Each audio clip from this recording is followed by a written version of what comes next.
call to order the December 15th, 2020 meeting of the North Andover Planning Board. Pursuant to Governor Baker's March 12th, 2020 order suspending certain provisions of the Open Meeting Law, General Law, Chapter 38, Section 18, and the Governor's March 15th, 2020 order imposing strict limitation on the number of people that may gather in one place. This meeting of the North Andover Planning Board will be conducted by remote participation. Specific information, the general guidelines for remote participation by members of the public and or parties with a right and a requirement to attend this meeting can be found on the town's website at www.northandoverma.gov. Members of the public who wish to listen to the meeting may do so on their televisions by turning into Comcast Channel 8 or Verizon Channel 26, or online at www.northandovercam.org. No in-person attendance of members of the public, members of the board, or applicants will be permitted, but every effort will be made to ensure that the public can adequately access proceedings in real time via technological means. In the event that we are unable to do so, despite best efforts, we will post on the Town of North Andover website an audio or video recording, transcript, or other comprehensive record of the proceeding as soon as possible after the meeting. If any members of the public would like to participate in public hearings, please email your question, comment prior to or during the meeting to our planning director, Jean Enright, at jenright@northandoverma.gov. The question or comment will be read during the proceeding and responded to accordingly. Okay, starting with 3 Great Pond Road, Elaine Finbury. Looks like that's been requested to continue until January 19th, 2021. Is that right, Jean?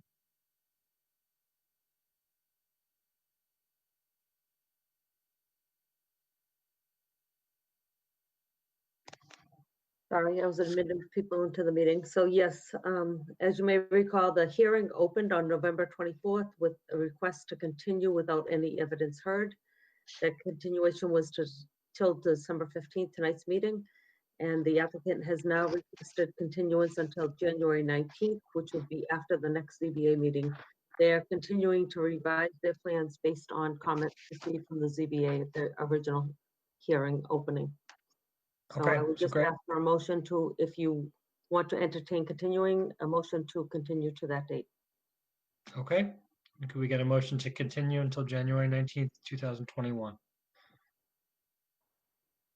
This is Aaron. I'll make that motion. So moved. Motion made by Aaron, second by John. Roll call vote. John?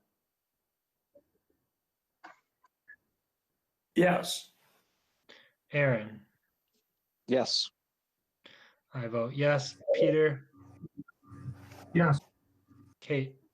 Yes. Okay. 3 Great Pond Road continued until January 21st or January 19th, 2021. Eitan, sorry to interrupt, but just for the record, can you check attendance tonight? I think that in fact just took attendance, but if you don't mind. Sure. John, you here? Yep. John Simons is here. Aaron Preston, are you here? I am. Awesome. Aaron Preston's here. Peter, are you here? Present. Excellent. A present just in time for Christmas. Kate, are you here? Present. Kelly, are you here?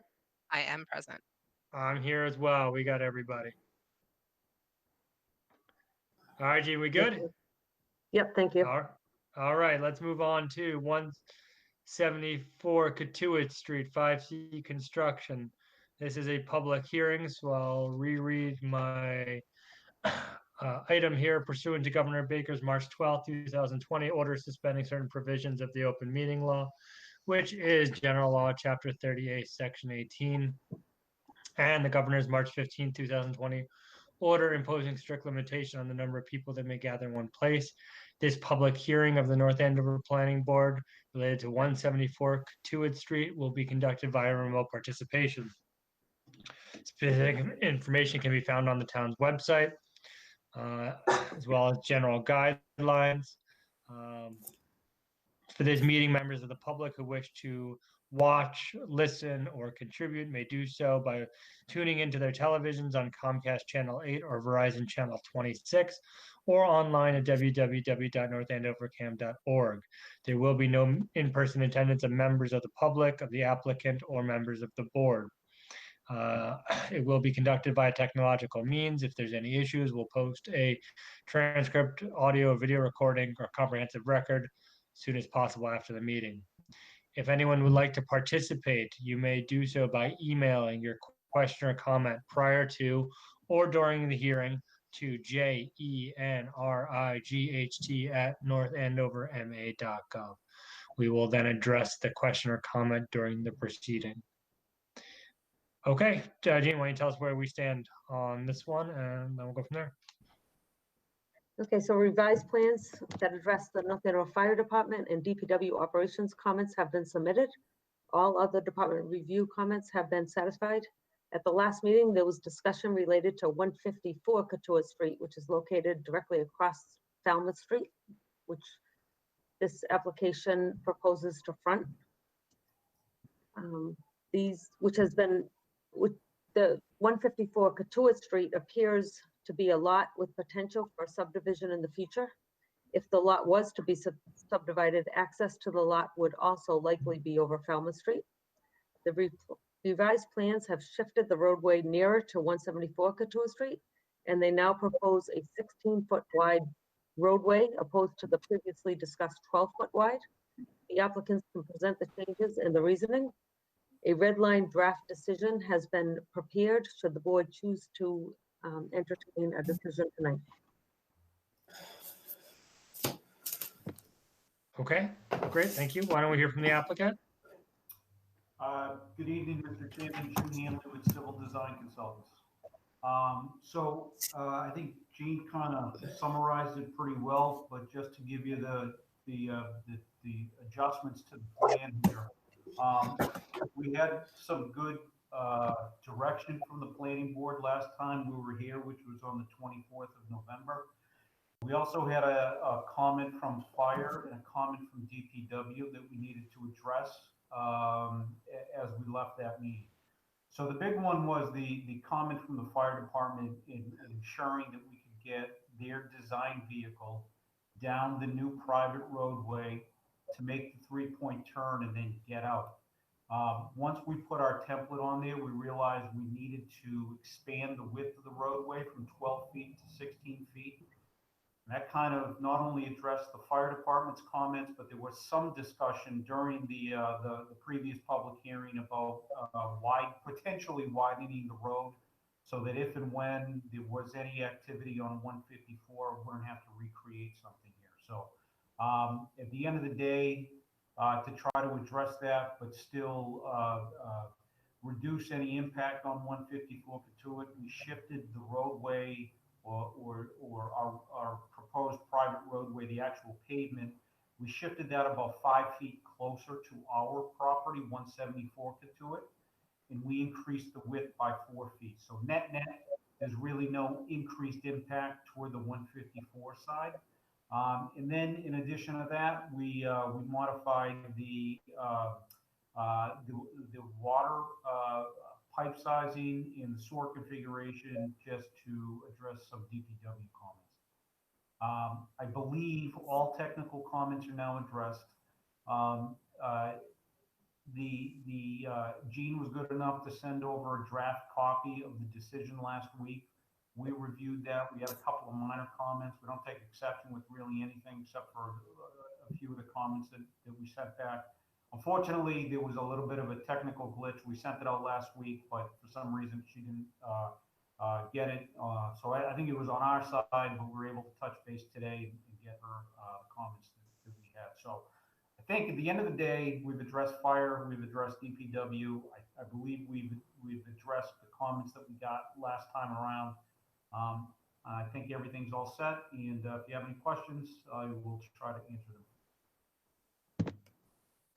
Great, thank you. Any members of the board have any questions or comments? Hey, John, anything? No, Peter? I don't have anything. I would just add that at the last meeting, you read some abutter comments into the record, and since then, I have not received any follow-up abutter comments. Okay, very good. Aaron, any questions, comments? I didn't, but actually just one popped into my head. I was just kind of curious. I never brought this up with that application we had last year on Great Oak Road, but just in terms of the ownership here, I can't remember whether I brought this up last week. I know this is a paper street. I would presume that the town has ownership of this land. Does there need to be an easement conveyed at all in regard to this plan? So my understanding was that the ownership was actually that this was even though it was a paper street, it was never laid out as a public way, so that the ownership is with the abutting properties up to the midline. Therefore, there wouldn't need to be anything at this point. Gotcha. I agree, and they're not extending it beyond the 20-foot midline, so it's a 40-foot paper street right away. And their proposal is to have a 2-foot drainage trench and then a 16-foot roadway, so 18 feet. And a lot of the discussion at the last meeting was related to what if the potential lot is subdivided across the street. And so that certainly leaves room to either extend this roadway, create another type of driveway, private right-of-way with a landscape island between the two. So, Very good. Kate, Kelly, anything? Nothing else, thank you. Nothing else. Okay, I don't have anything else either. So can we get a motion to close the public hearing? So moved. Motion made by John.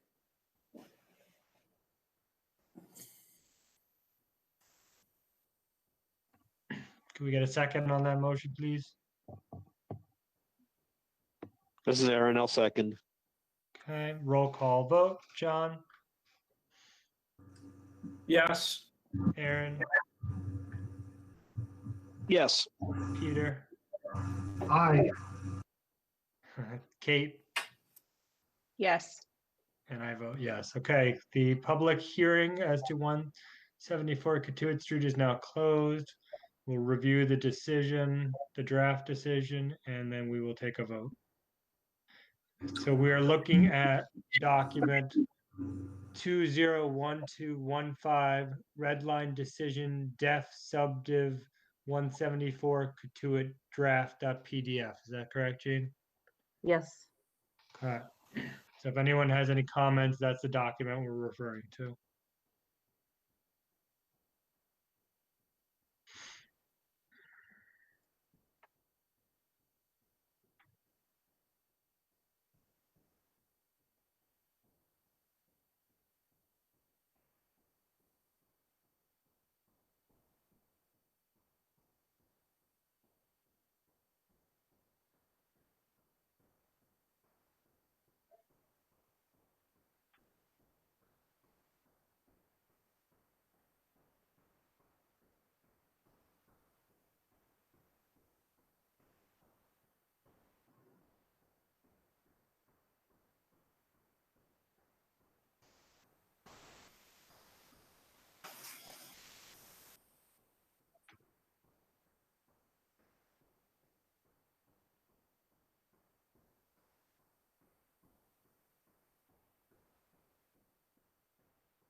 Okay. Anybody have any comments on the draft? Yes, on page 7. It starts out, paragraph 31. I believe that should be starting with 33.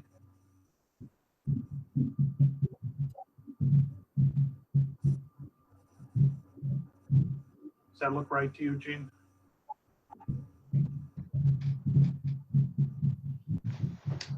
Because 31 and 32 are on the bottom of page 5, so we should be picking up on page 7 with 33.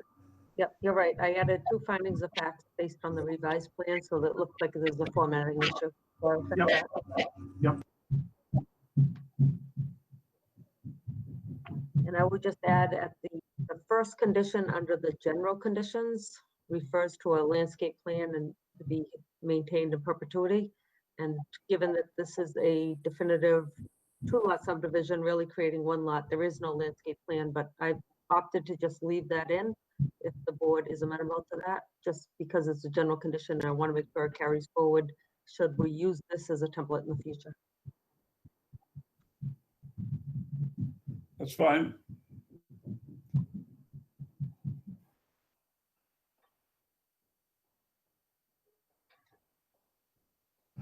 Gene, I can't seem to find it now, but I know you did a number of waivers.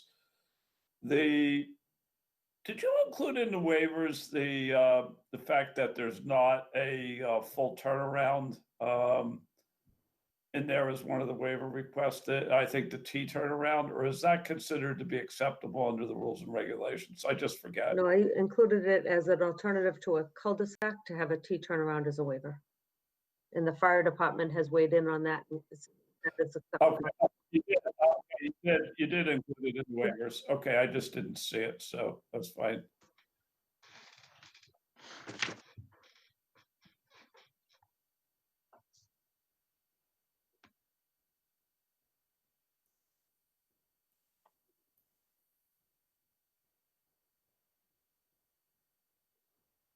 Okay, could we get a motion to approve the definitive subdivision 174 Katuett Street?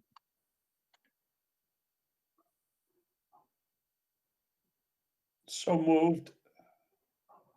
As amended, As correct? amended. Even though they were minor. Yep, thank you, John. Yeah. Motion made by John Simons to approve the subdivision as amended. Second. Seconded by Peter. A roll call vote. John, Yes.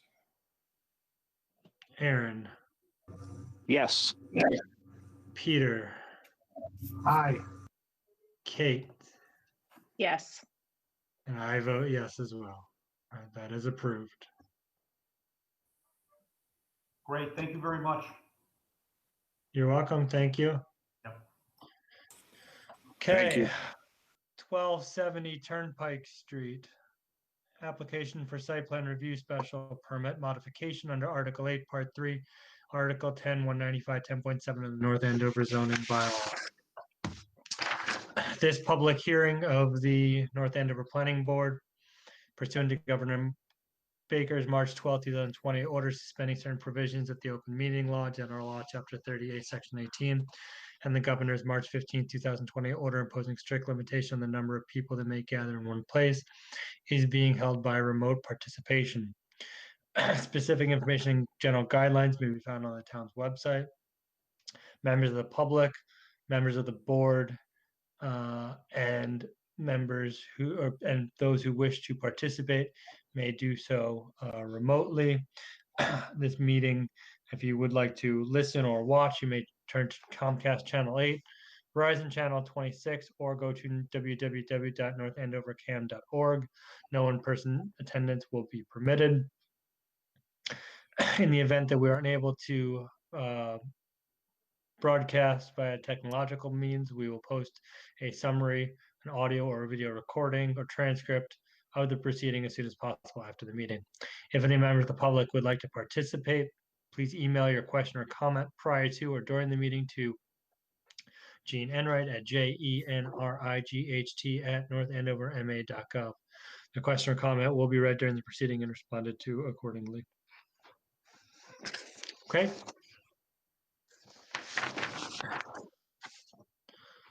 1270 Turnpike Street. What's new since our last meeting? So the proposed modifications were reviewed at the last meeting. The applicant has submitted an O&M plan and a revised plan which addresses the requested hedge along Route 114 and a low fence. The applicant was before Conservation Commission on Wednesday, December 9th. The commission has requested the following. They asked and the applicant agreed to eliminate the 3 parking spaces on the left as you enter the lot. They asked for the plan note exactly which sections of existing paving will be repaved and to what extent. In essence, the full depth reclaim, top milling, or just overlay. And they also are going to condition a limit on how much snow can be stockpiled on the site and when areas of stockpiling exceed the capacity.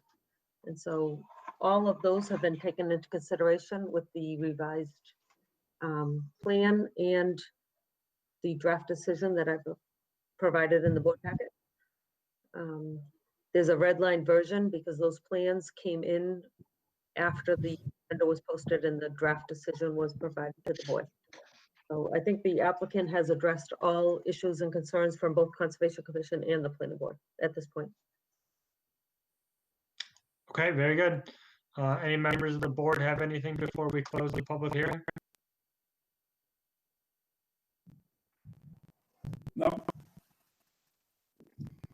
This is Kate. Jean, I sent you over the missed meeting form earlier, and I wrote down the wrong address. I did watch the video for this. I just realized, so I'm up to speed on it, but I can resend another form if you need it. Yes, please do. Okay, can we get a motion to close the public hearing as to, I'm sorry, Jean, do we have any comments that have come in to you? We do not, and I would just add that DPW engineering, because they were involved in this project in terms of the parking on the pumping station side of the lot, he has also reviewed the stormwater management design because this did not go out to third-party review, and he found the design to be acceptable. Very good. Okay. Can we get a motion to close the public hearing as to site plan review modification 1270 Turnpike Street? I'm sorry, so moved. 1720. I think you said 1270, but it's 1720. Okay, so everything says, every heading says 1270 on the packet, on the draft, All all right. of that. Let's get clarification from the applicant. My staff report says 1720, but I think you're right, it's 1270. Yeah. I'm reading my Yes. staff report. It's 1270, Yes, sorry. 1270. Okay. Let's keep it at 1270 then. So I thought it was my brain. Okay. Good.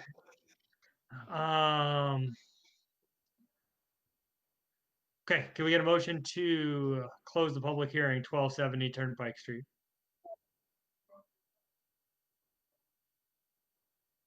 So moved. Second, Motion made and seconded. Okay, roll call vote. John, Yes. Aaron, I like how Peter's switching things up tonight, so I'm going to go with an I. aye from Aaron, Peter, aye. aye. Kate, Yes. I will also go with aye. All right, that public hearing is closed. We are now going to review 201215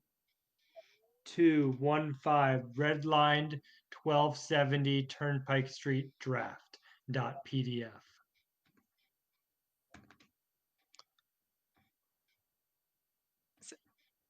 So on page 2 in the findings of fact, number 6, it says hedge landscaping ... Oh.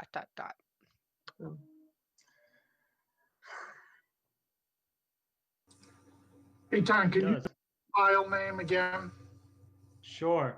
2012-15 redlined 1270 Turnpike Street draft.pdf. Okay, thanks.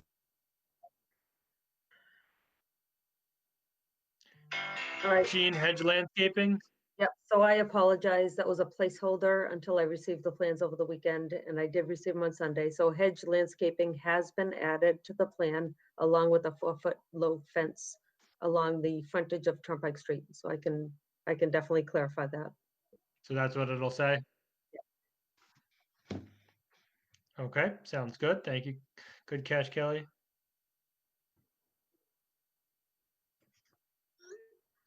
Okay.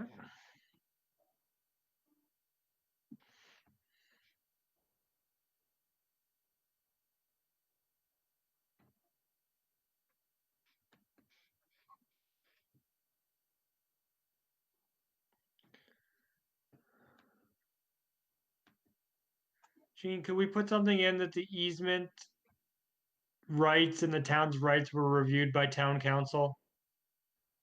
Just make Yep. me feel better. Yep.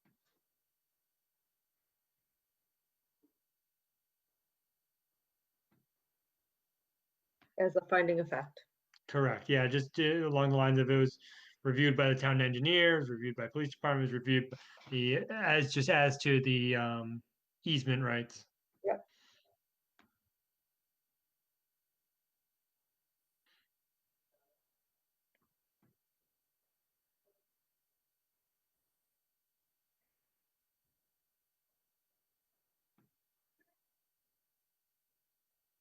Gene, in 42, it looks like there's another placeholder in there in terms of dates. In 42, John?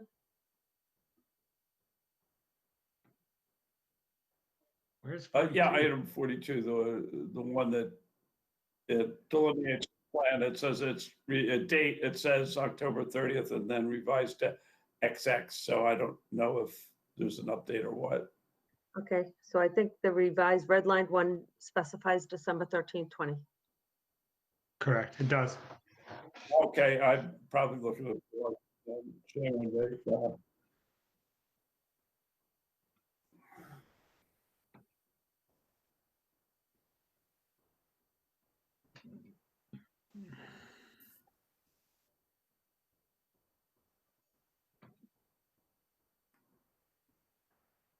Okay. Could we get a motion to approve the site plan review special permit modification as amended? So moved. Motion made.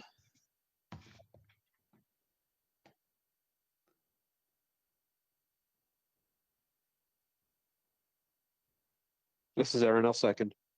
Motion seconded. Roll call vote. John, Yes. Aaron, Aye. Peter, Aye. Kate. Yes.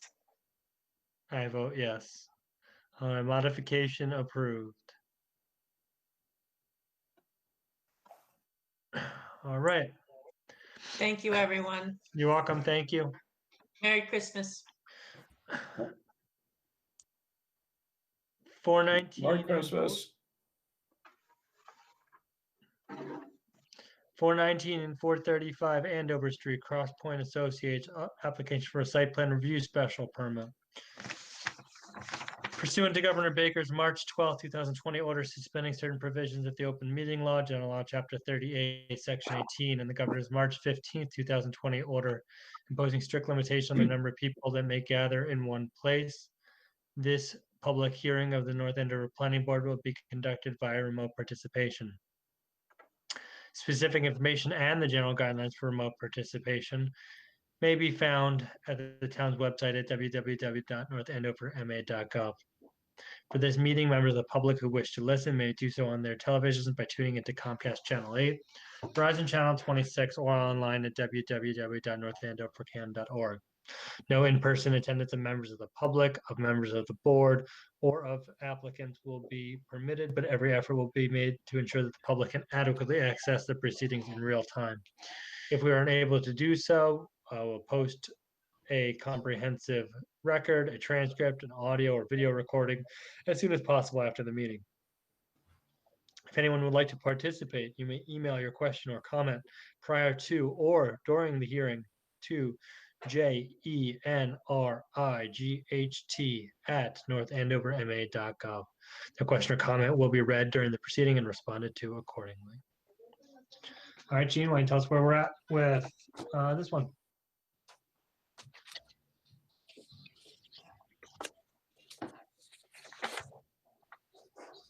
Sorry, Eitan, did you read the agenda description? I'm not sure that you did.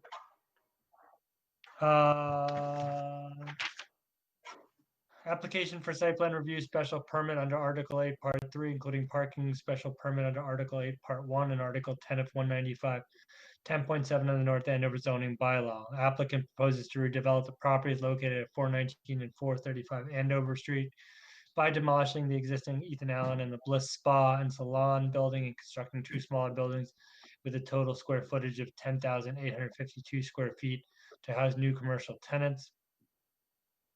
4 businesses are proposed: the existing Bertucci's restaurant, a coffee shop, a medical office, and a bank. Both the coffee shop and bank are proposed to have drive-through operations.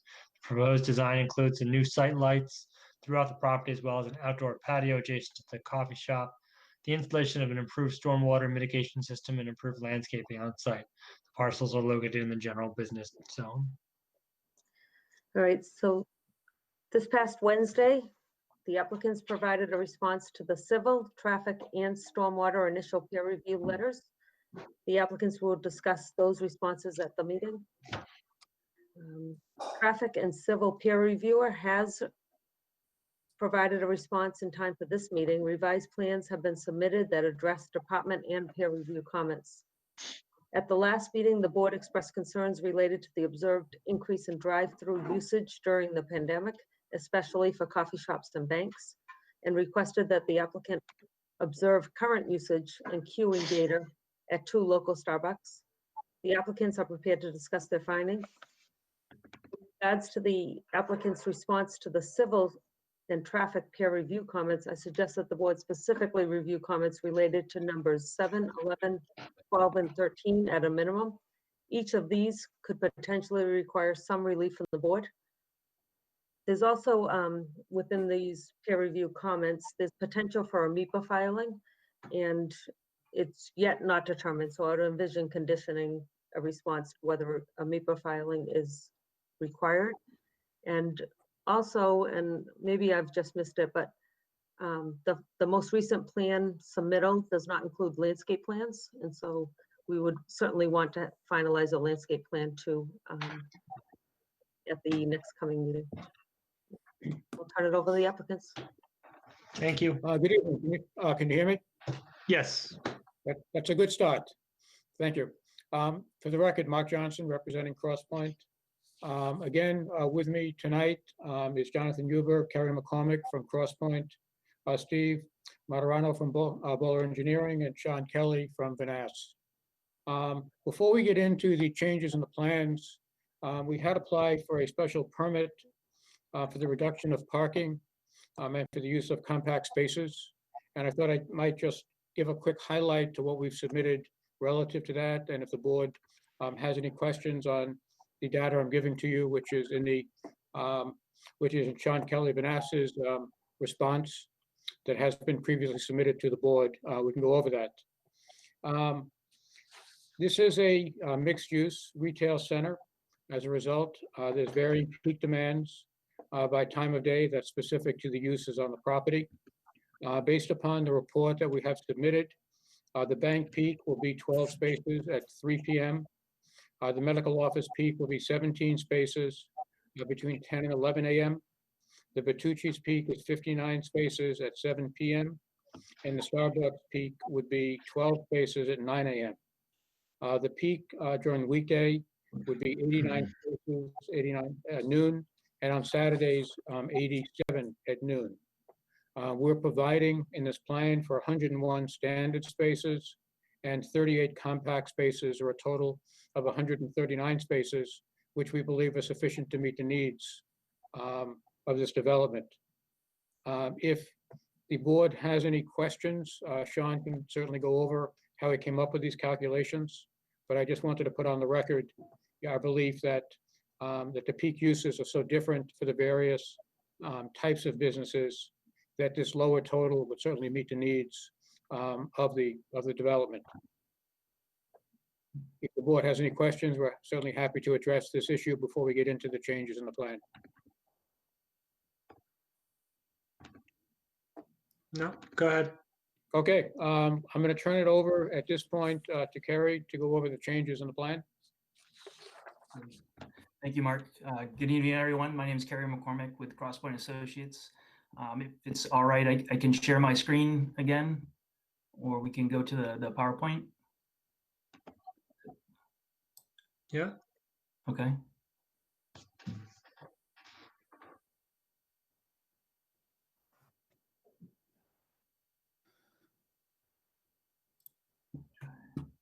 So Carrie, if I can just interject, the PowerPoint file name is 2012-15 presentation 419-435 Andover Street.pptx. Okay. Great, thank you. All right, so that should be shared on the screen for those following along. So myself and Jonathan will kind of walk through two items that we'll address. There were questions that brought up last time. One was the Starbucks queue, and as well as some of the architecture for Building A, which is the Starbucks and medical urgent care building. So we've included both those items in the PowerPoint presentation. So last time, what we reviewed was the property at the location 419 and 435 Andover Street, which is currently occupied by Ethan Allen and Bertucci's. So it's a current two-building site, which we're reducing the building coverage by over 13,000 square feet, and as Mark noted, adding a few additional parking spaces, getting us up to 139 here with the layout with these two buildings here, and as well as two drive-throughs. So this is the plan that we presented last time. We've made some modifications that we'll walk you through. I'd just like to first kind of highlight some of the questions that came around the drive-through. So there were two locations that Chair Goldberg had brought up as questions about the current, how their queue works in their current activity due to COVID. So we looked at both those locations. The first one being 116 Main Street in Haverhill, so just up the street north on 125, or yeah, 125. So this is actually a very high volume location, as it draws from quite a range with not having a lot of other Starbucks in the location. So it actually pulls in from Pastow. It's also one of their highest volume stores in the top 5%. So that in addition to the site and the layout, it currently only has about a 7 to 8 car queue, as well as only a 20 car park. So this site that they have here doesn't really conform near close to us at our location. We're providing for a couple of reasons. We'll look at a little bit more, and here's a kind of. Kerry, can I interject for a second, just to give the board some additional details? So this location is in the top 5% of all grossing Starbucks within New England. They do about $2.5 million in volume, and this is the only drive-through location for the entire Haverhill, or for that matter, all of Haverhill and Plastow, but for a location within an existing Target. So the volumes generated here far exceed anything that we're going to get from the proposed North Andover location, in addition to having a drive-through location just to the north in Lawrence, a drive-through location to the south in Middleton, and then a freestanding location, or not freestanding, but a non-drive-through location in downtown Andover. Projected volumes for this location in North Andover, the proposed location, are going to be around 1.5 million. So significant reduction in trip generation overall, not to mention the queues that are are proposed for our new location. Great, thank you. All right. So the Housekeeping message. So who's ever speaking, please introduce yourself for the record so that we can document that in the minutes. So was that Sean? Apologies, Gene. Jonathan Huber with Crosspoint. Jonathan Huber. Okay, thank you. So we were just looking at slide 5 and slide 6 of the Haverhill location. And now we'll go to slide 7 and then slide 8 that will show the 141 Winthrop Avenue in Lawrence. So this is a newer location. It is more conforming to our proposed location. We actually did take a look at the drive-through queue here on Friday morning, most recently, and noted that on average it was at 8-car queue, and at its peak, 95 percentile, it was at a 15-car, which has it back into this little parking lot here. But in our site, as we'll be able to show you next, is that we actually do accommodate a 15-car queue on our site. So this is more conforming to kind of our layout. It has 30 parking spaces. It is kind of an isolated location, but it provides the larger patio and access to walk in and grab your order and go, in addition to doing the drive-through. So I think that is the more normal that you'll see, as opposed to the other location that's a higher volume, and it's a little more challenging for parking and running into the store and getting your order that way. So currently, they're doing about 70% of their orders are through mobile, so either a call ahead or executed just on the phone. So they're really ramping up their ability to kind of accelerate the order and promote the walk-up, which will now, I'll show you the slide 8, which is just a side street view of that new location. And just to clarify, Carrie, this location does not have the newly implemented takeout walk-up window, which the North Andover location will be the first of its kind to implement this new takeout walkout window. Again, Jonathan Huber with Crosspoint. Great, thank you. Okay, so I will now switch to slide 9, which is now to our site. And what we've done is, this is a kind of a close-up view of just the modifications that we've done to the drive-through in this area.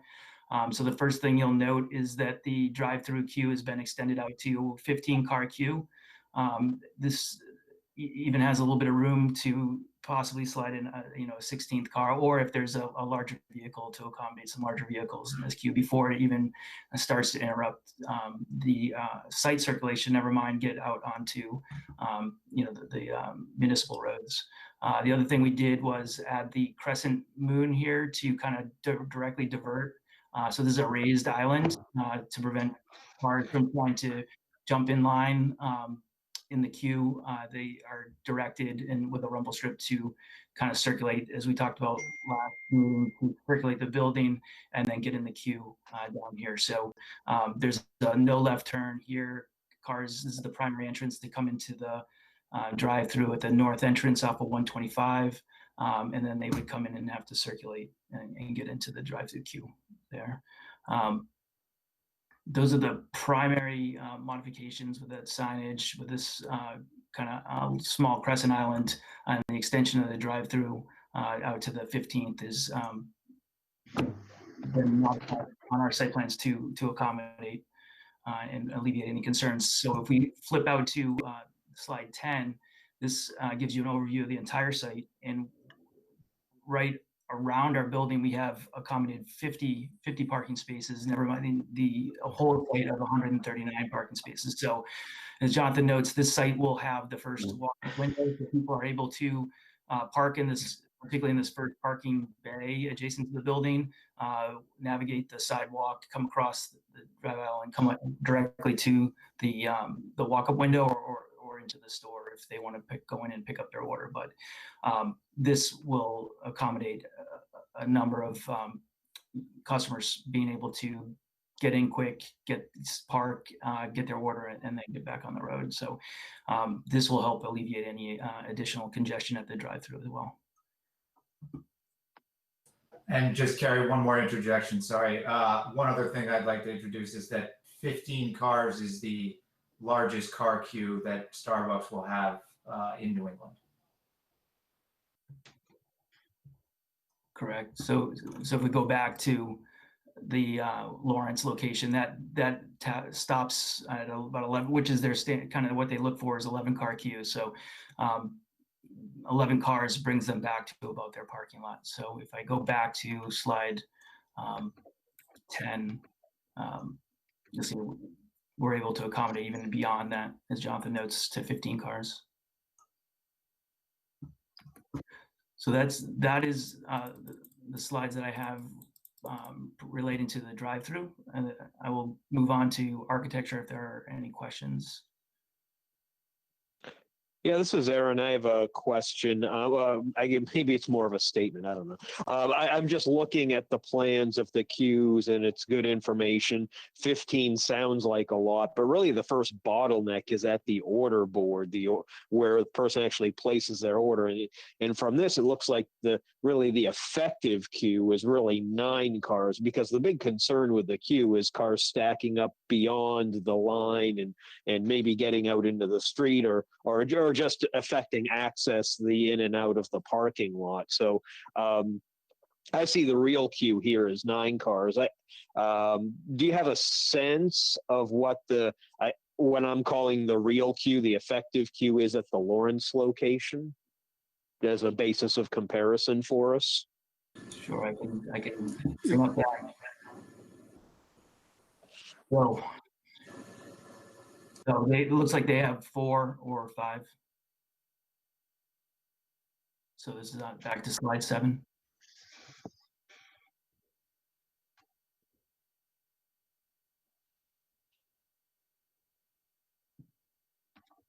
Great, thank you. That's all the questions I had.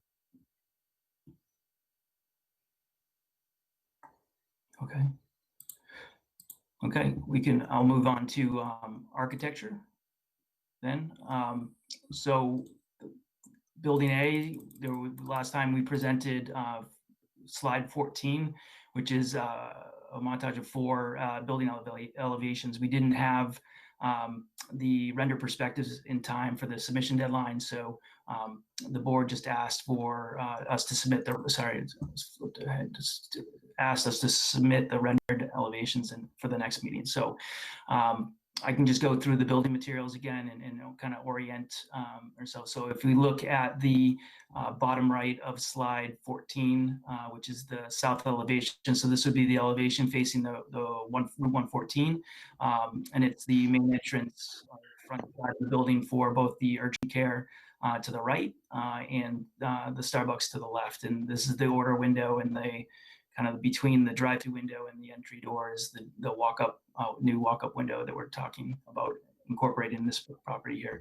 So these buildings are using a mix of materials that are submitted by the board for the siding, cultured stone for kind of the accent pieces, elements, also standing seam, metal roofing, and also awnings on the sides.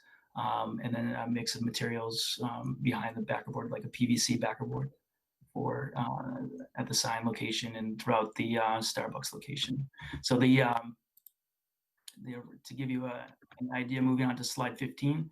So this is a perspective looking at the Starbucks in the drive-through location, give you an idea. So the heights are kind of balanced to material, and then looking at the perspective coming in off of 125, the mid entrance, this would be the perspective looking at the buildings.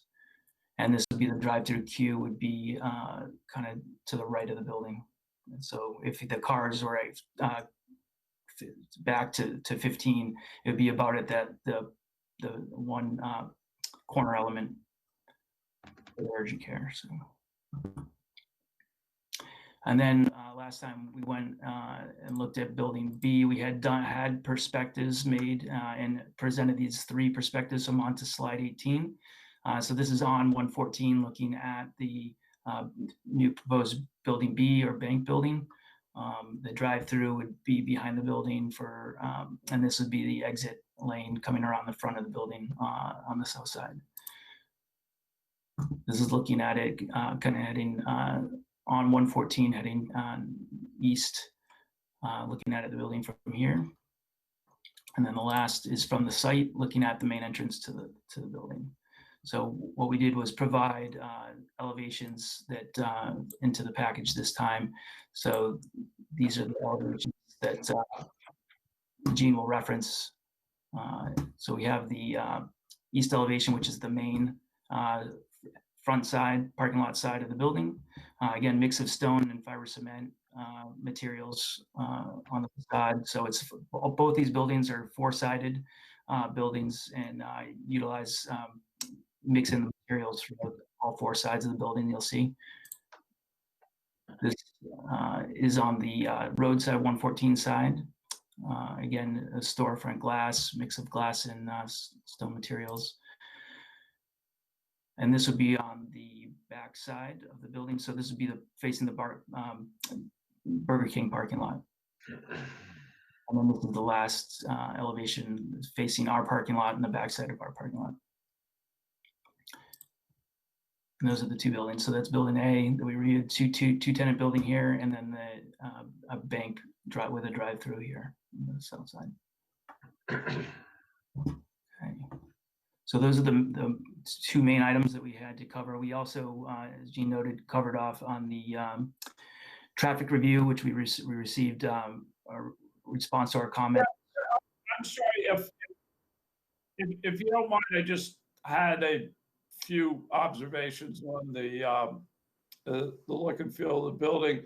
Can Sure. you give me some comparables of, I mean, I sort of get the look and feel you're striving for, but can you give me kind of a comparable of what this is modeled after and where I would see something similar to this?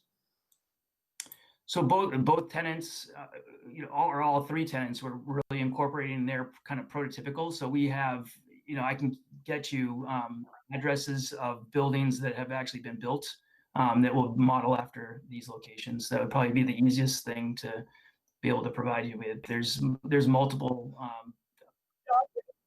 Trying to get a sense, I get you're going very contemporary, but most of the stuff that I recollect seeing looks different than this.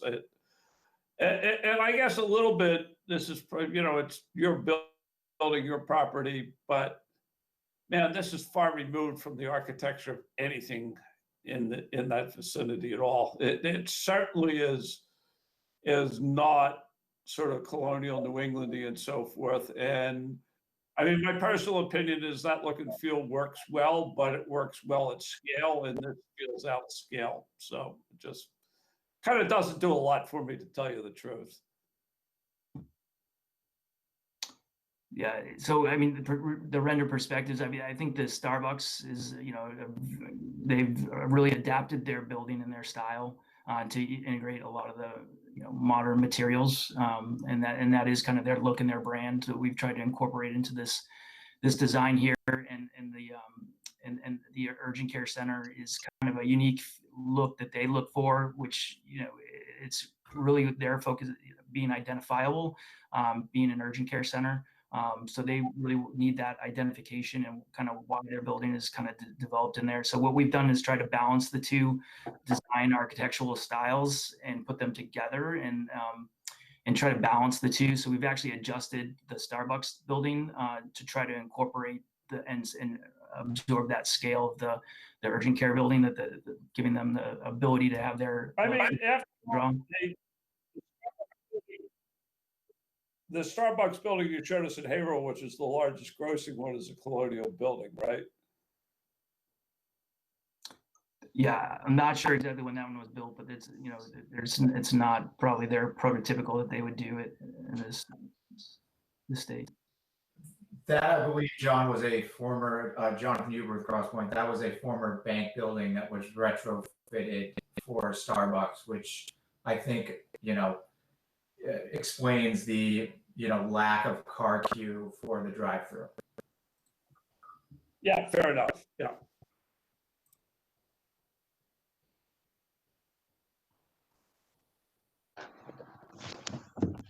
Okay, any other comments or anything else from the applicant at this point? I don't think we have anything further. Gene, what are our next steps here?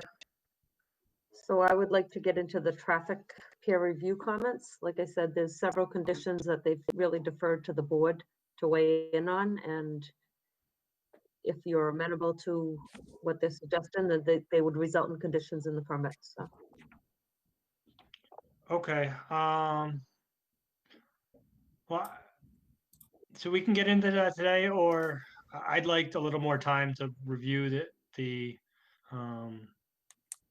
consultant's comments as well as I saw that the applicant made comments to those comments. It may make sense for us to take a look at those and then take that up at the next meeting if that would be my preference. I don't know what other people would prefer.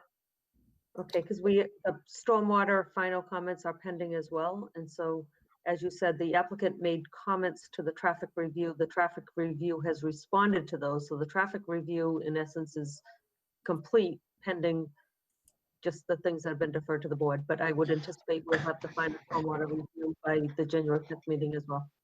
So let's do that then, because I still have concerns. It looked like TEC and the applicant were getting to a place where they seem to we're coming to agreements. So I'd like to review those to see if my concerns are alleviated. And since we still have the stormwater, why don't we just try to finish everything up at the next meeting? Does it make sense to look at specific conditions in the TEC report that they seem to defer to the board to see if the board has any other questions or information you'd like us to provide? I'd like to look at the data first and the review first, and then look at that in conjunction with the comments. I don't feel like I'm ready to give final direction on that quite yet. Okay, if any board members have any questions or would like any additional information based upon a review of it, we're happy to put that together for the next meeting. Okay, fantastic. So what's our next meeting scheduled date, Gene? January 5th. January 5th. Okay, so let's continue this till January 5th.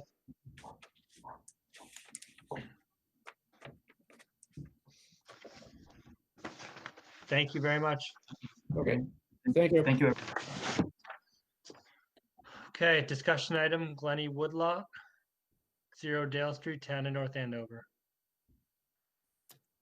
All right, so this is just a discussion item.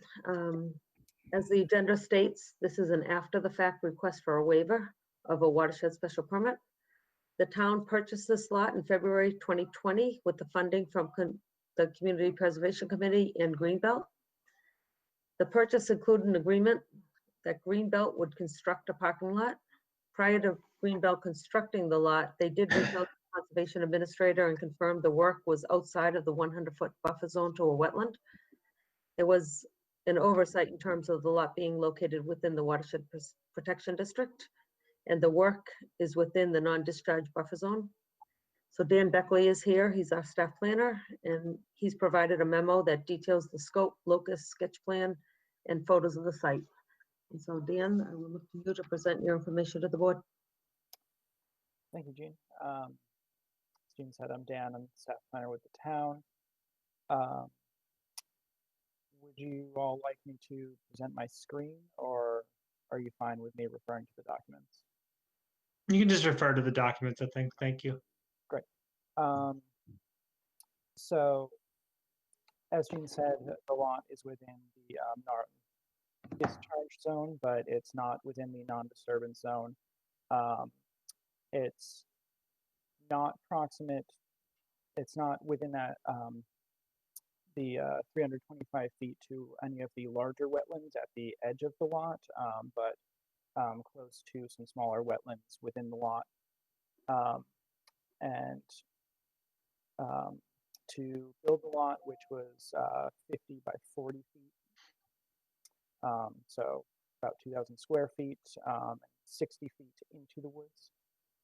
The entryway, sort of driveway, follows the natural topography entering the area, so it's not a direct line into the lot.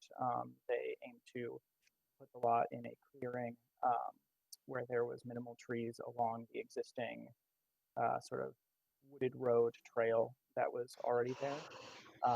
So this did result in 10 trees, 3 of which were 12 inches in diameter. But for the most part, the lot was preserved as best it could be. Topsoil was removed and gravel was laid down. That was really the extent of construction. Anything beyond that would be just the sign that's going out by the road and an informational kiosk at the trailhead. There's not going to be any further disturbance. And in addition to that, we just recently received from a consultant doing a watershed plan update, GIS data that redelineated the watershed. And if you look to document Glenny Woodlot watershed delineation, you will see that the area that the parking lot is in is actually not in the watershed, although it is in the watershed protection district. So any runoff from the lot, which would be which wouldn't be too substantial because it's somewhat pervious already, and the surrounding soils are very fine sandy loam. There's not going to be a ton of runoff from the parking lot or from the lot. And even then, it's not going to run towards any of the wetlands in the area. So while the zoning does apply, the zoning is using a map that is outdated, and were it using the most up-to-date data, would maybe not reflect the lot being in the watershed and needing a special permit. So I'm happy to answer any more questions or go into further detail about the construction. Greenbelt didn't have any official construction plans for parking lot. It's relatively minimal, but I've provided their sketch of where the parking lot is, which is titled Glenny Parking Sketch Plan 3. Great, thank you, Dan. Any questions or comments from members of the board?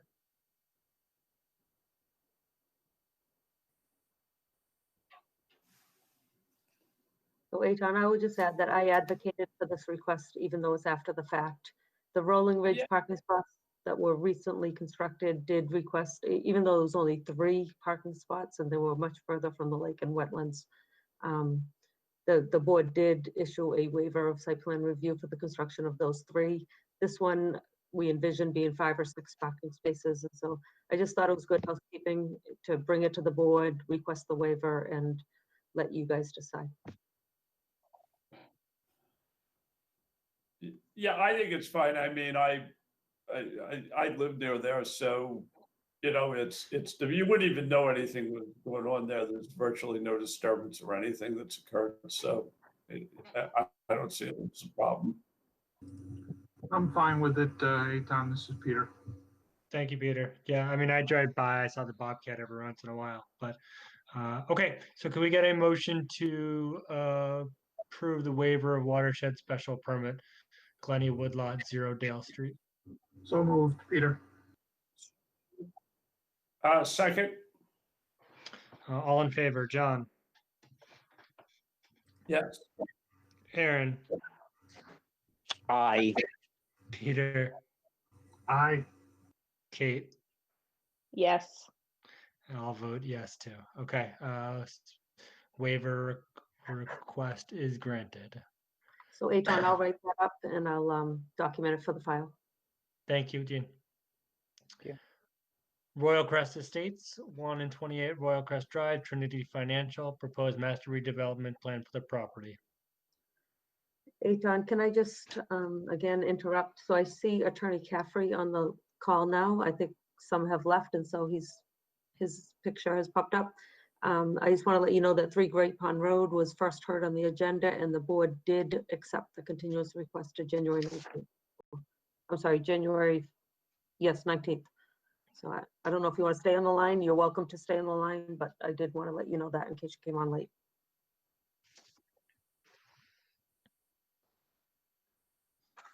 Okay, great. Let's do Royal Crest. All right, so as in the past, there's a number of items been included in your packet. One of which was an updated program summary, which included information related to open space and the units qualified under 40B, as well as the Merrimack College student information. All of that was requested at the last meeting. One abutter comment has been included in the packet. That abutter was, they've had meetings with Trinity in the past, and they were asked to kind of weigh in on the website. I thought the response was more general in terms of the project itself, and so I've included it in the packet for your review. I've provided, again at the board's request, kind of detail for an estimate of housing units and affordable units. This is my best estimate, and it's a back of the envelope approach. As you know, the 2020 census will be out in the near future. And Eitan, I'll just defer to you in terms of how you want to review this information. I don't know if you want to, it did go in just late today, and so I don't know if you want to digest it and consider it at the next meeting or not, so I'll defer to you. And I think there's a wetland and stormwater presentation that was presented to the Conservation Commission as well, provided in your packet, as well as some responses to your traffic questions. But most importantly, we have Jeffrey Dirk, who is acting as our peer review consultant on the call. He has submitted his first response letter to the traffic information, and he's here to present his memo as well as answer any questions you may have. I will add that the proponent's traffic engineer was not available tonight, so any questions or follow-up information that you see fit may be carried over to a future meeting, but we're certainly willing to entertain any questions or information that you'd like to have in the future. So with that, I will turn it over. Okay, so let Chief, Oh, for the I'm record, sorry, we do have Chris Levitt from VHB here who can speak to some of the issues. Okay, Eitan, I'm sorry, there's one final comment I have. So there was discussion at last night's Board of Selectmen meeting related to the project schedule. So the town manager did carry it on the Board of Selectmen agenda. There was some discussion. General consensus was that a May town meeting date is, I guess it was, consensus was it was too aggressive. A special town meeting was suggested, however, no specific date was discussed, but rather agreement to just keep working on the proposal as aggressively as we have been until such a time it makes sense to revisit the discussion on timing of a special town meeting. I did convey that at your last meeting, certainly yourself as well as Aaron expressed, it would be important to just keep the dialogue going, keep information coming, keep analyzing the project and moving forward. I think there was some concern about the tight window of time. I think the Board of Selectmen felt that as well. And so I just want to make everybody aware. It was discussed at the Board of Selectmen meeting. Consensus was that it seems too aggressive for a May town meeting, but there was no like reaction to negative reaction to a special town meeting. It was just no specific date was put forward, but certainly consensus that we should keep moving forward in the dialogue and discussion of all the relevant elements of the project. Okay, so let's do this. Let's hear, so in terms of Gene, in terms of the affordable housing numbers and data, let's hold off on that and we'll talk about that, I think, when we talk about the fiscal impact analysis. Why don't we do those kind of things at the same time, I think. Tonight, let's hear from our traffic peer consultants. I'd like to hear from him, hear his presentation, hear his thoughts on traffic. Then we can talk about wetlands and then anything else that the applicant wants to talk about tonight. So let's do that as the order.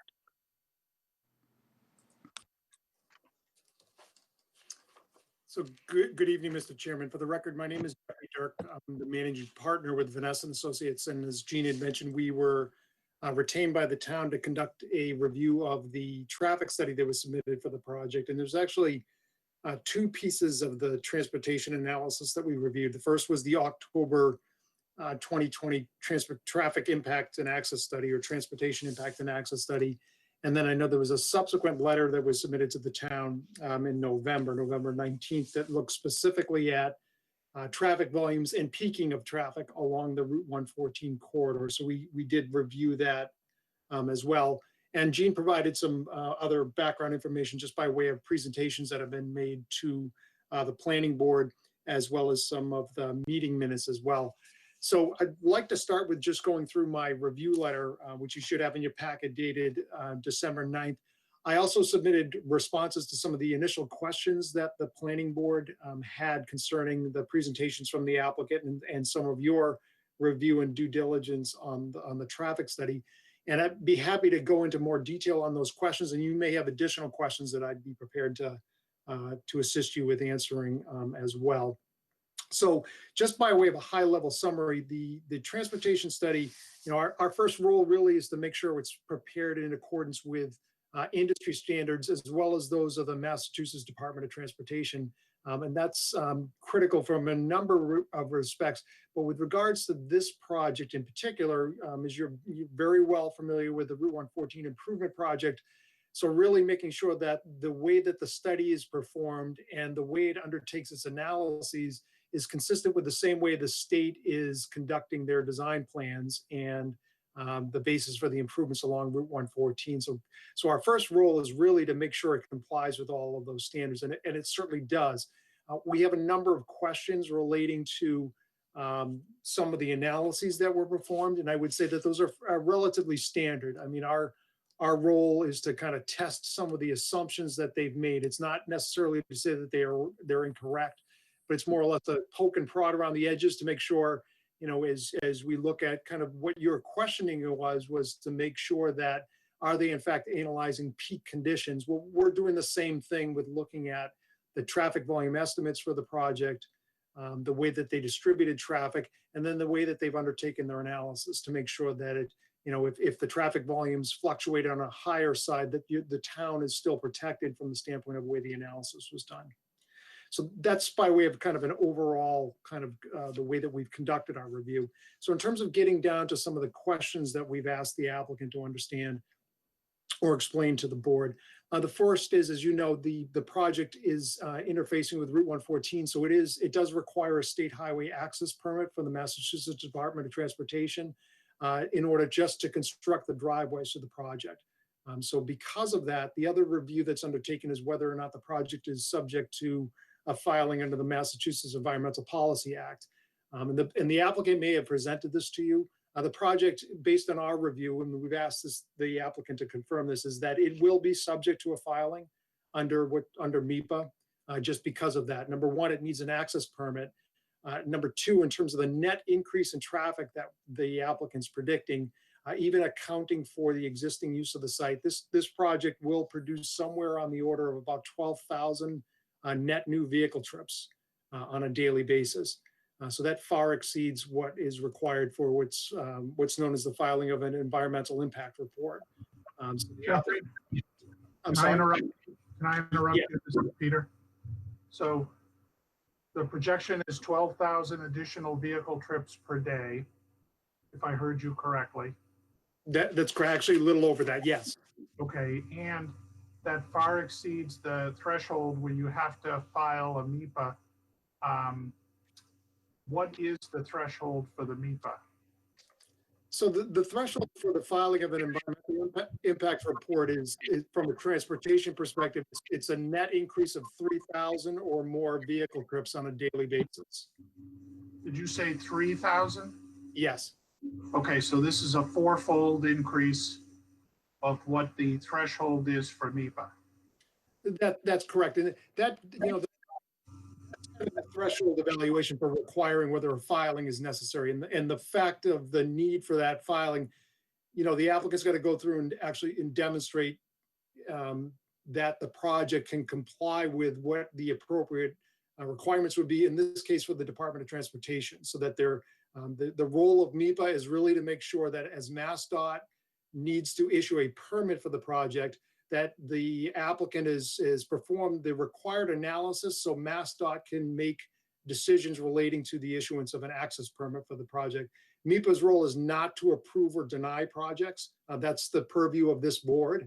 And they obviously don't step on your jurisdictional authority, but it's really to make sure that the state, any state agencies that have to grant permits for the project, that they have all of the required information and that the necessary analyses have been undertaken by the applicant to allow for the state agency to issue their permits. So that's what that means. So Jeffrey, I'm going to ask you another question about what that threshold means and how we should interpret it. Just for your background, I'm familiar with the federal environmental impact standards, and in particular, those that are required by FERC. So I do have some background there, but I'm wondering if you can sort of give us a plain English explanation of, when a threshold is exceeded that requires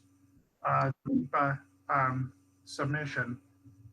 From a sort of a layperson perspective, what does that mean? I mean, it's not necessarily that it's bad, but the threshold is there for a reason. So from a layperson's perspective, how should we interpret that it's exceeded by, fourfold?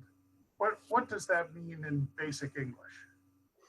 So what it really means is the magnitude by which the threshold is exceeded. Really, you could look at it from the standpoint of what it's going to indicate is the extent of the potential for infrastructure improvements to be required to support the development. So it doesn't imply that adequate infrastructure is not available, but what it does imply is that the project has specific impacts that, because of the level of that impact, the applicant is going to need to demonstrate and provide the required analyses to demonstrate that if infrastructure improvements are required to support the development, that what they're showing is what those improvements are required to be, that they have the ability to complete those improvements. And that they can complete those improvements either on land that they control, or if they need to acquire land from other parties, that's identified as well.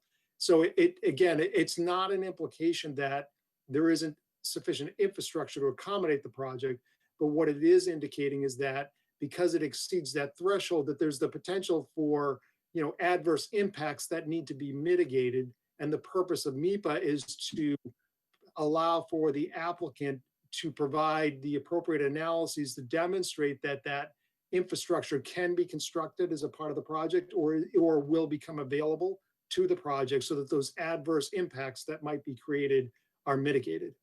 That's a very helpful explanation, Jeffrey. I really appreciate that. I'm sorry to take so much time here.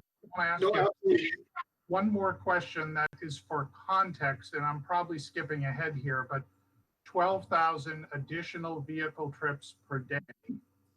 Give us the number of the current number of vehicle trips at Royal Crest as it exists today.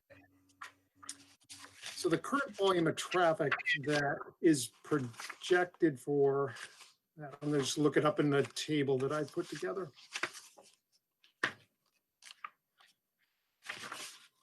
And if you bear with me, I'll find the right page here. That's fine, take your time.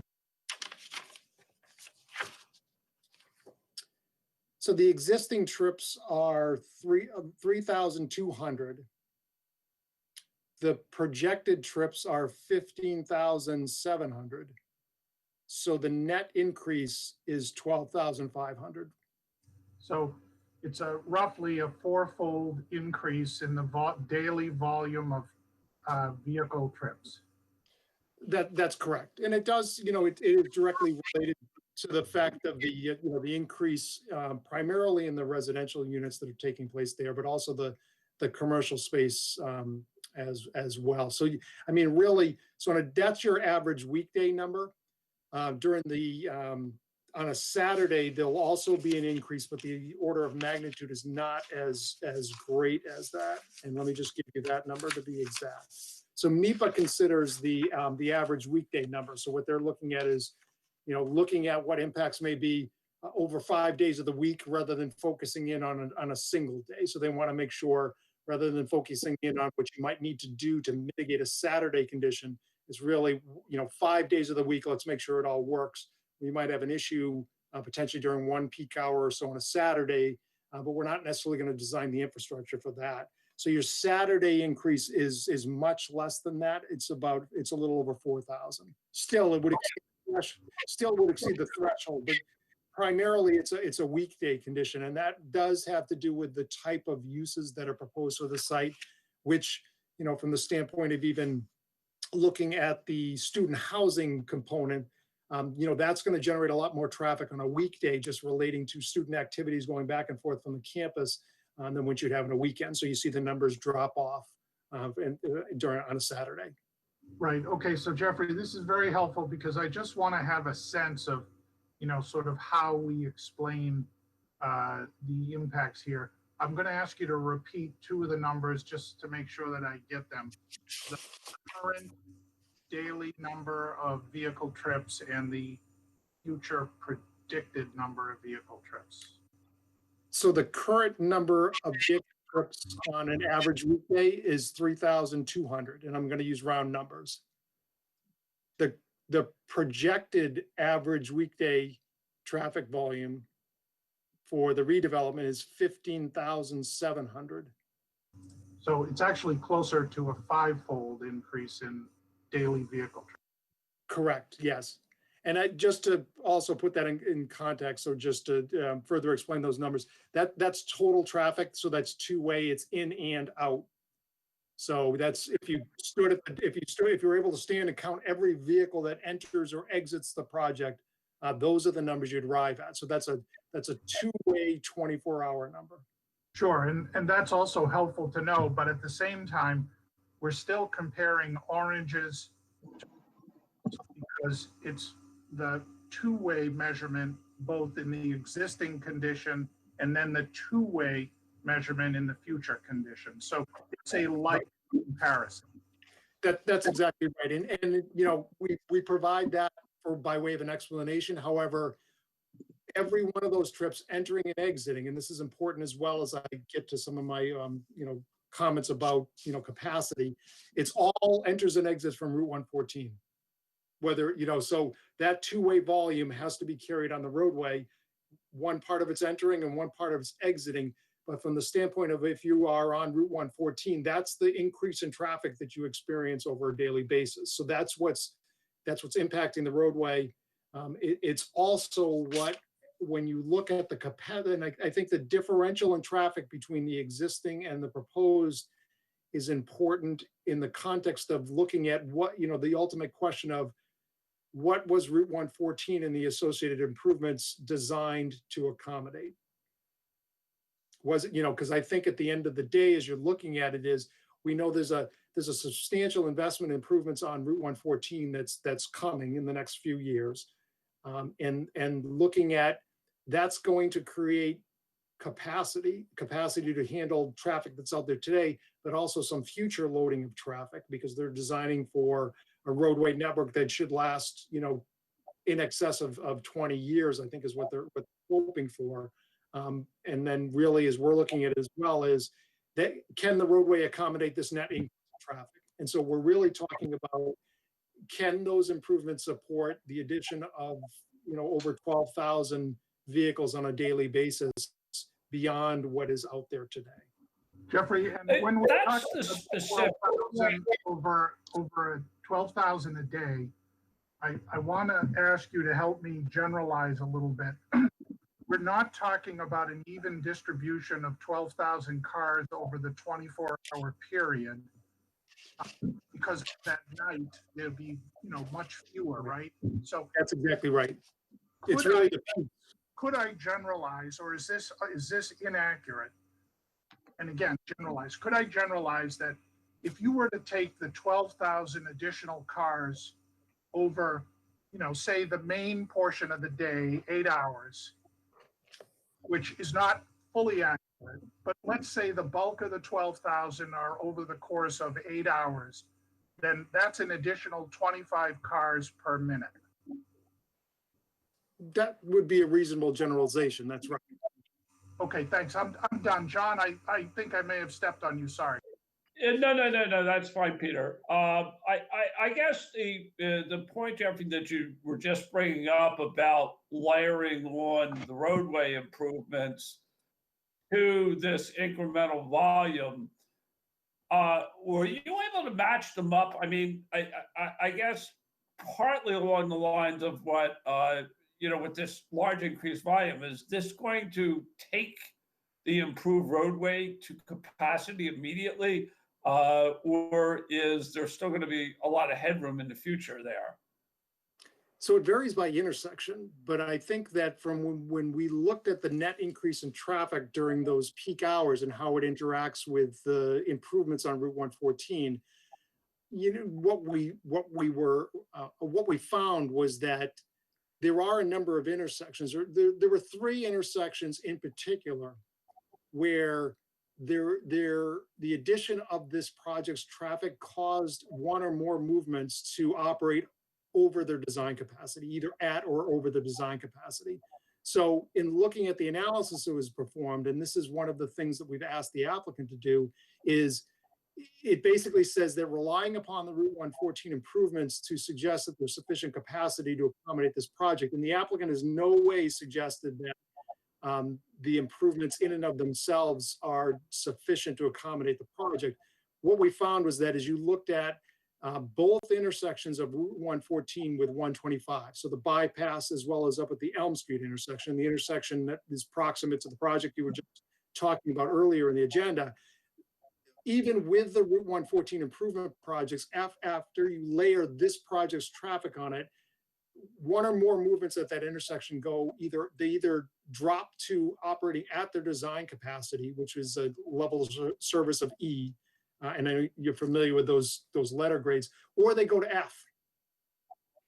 But I think that, beyond that, and I know some of your initial comments as well, and we've asked the applicant to undertake this analysis, not so much to focus on those levels of service, because that does produce the delays.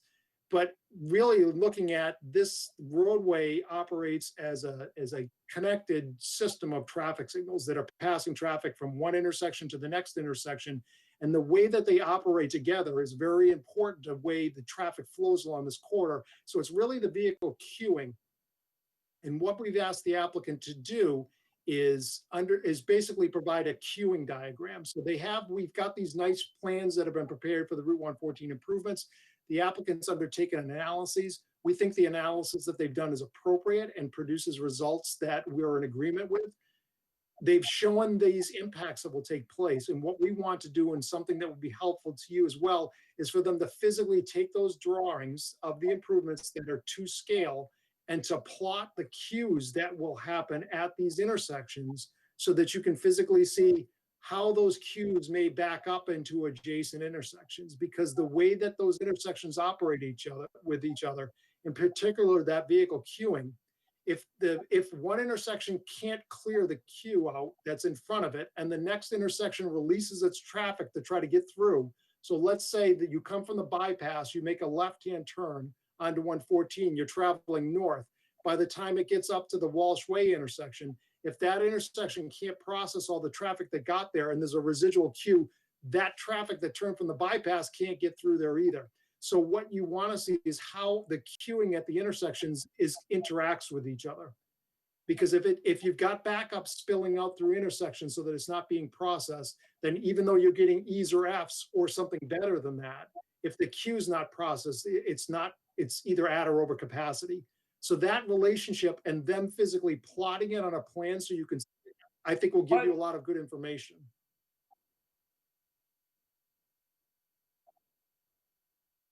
But the way you mitigate that at those choke points, is it through physical changes or is it through signalization, synchronization, or something else that's not clear to me? It feels to me like it's this traffic's gonna get dumped here and the state project isn't gonna fix it, we have to do more. It could be a combination of both, but I think what's got to be looked at, and this is there's a couple of questions relating to the 114 improvement project as it relates to the project. The first is, are there additional improvements that are necessary to accommodate this project? And we've asked the applicant to take a look at it, in particular at those 3 intersections, because those become very problematic. And the issue with respect to those 3 intersections, of course, is the project is right in the middle of those intersections. And so those 3 intersections have got to operate in an efficient manner in order for this corridor to operate efficiently, because once the traffic gets beyond both of those 125 intersections, it disperses itself. So that's why when you get beyond those 2 intersections, the traffic volumes start to tail off and get smaller.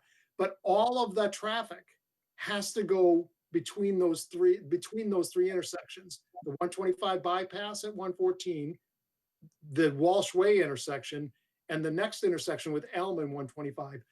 All of the traffic from this project interacts with one of those 3 intersections. Then when it gets beyond it, it starts dispersing itself. So it's very critical that those 3 intersections operate efficiently to not have a bottleneck in this area. Yeah. But the improvements, it's the other part of this is looking at potential ways to reduce that volume of traffic. So this area, unfortunately, it's underserved by public transportation services. You basically have got the shuttle service that operates from Merrimack College, which will serve the residential portion of the project where you might have students there. But if you're not a student and you're living in the housing complex here, there isn't a shuttle service that's going to take you to get to one of the commuter rail stations or somewhere where you can pick up a Merrimack Valley Regional Transit Authority bus. That connectivity is not there. So some of the conversation with the applicant potentially to reduce the impacts are, how are these connections going to take place? Because if what we're saying is that the 114 corridor has a finite capacity, and we're getting to the point where even with these improvements, that capacity is being fully utilized, well, we either need to add capacity or reduce demand. And so a demand reduction way would be providing these connections that don't currently exist in this area. Got it. Thank you. So the next comments we do have relate to the existing conditions that were mentioned. The applicant, when they presented their traffic study, the way that they went about understanding the amount of traffic that the existing site generates is they use traffic volume estimates. They also have traffic counts at those driveways. So what we've asked the applicant to do is we need to understand the relationship between they used Institute of Transportation Engineers trip projections to estimate the volume of traffic that the existing site generates. But there's also existing traffic counts. And so we kind of wanted the applicant to provide to us an understanding of, is the site generating more traffic than the Institute of Transportation Engineers would suggest, or less traffic, and to reconcile those 2 numbers, because we just need to make sure that that all balances out. The importance of that is that existing traffic is already on 114. When they build their project, they remove that traffic and then they add their traffic onto the roadway network. We want to make sure if they use the Institute of Transportation Engineers numbers, we want to make sure they didn't remove too much traffic. So that's kind of a check and balance thing. If they're using projections versus the actual traffic counts, we want to make sure that it's not overestimated or underestimated.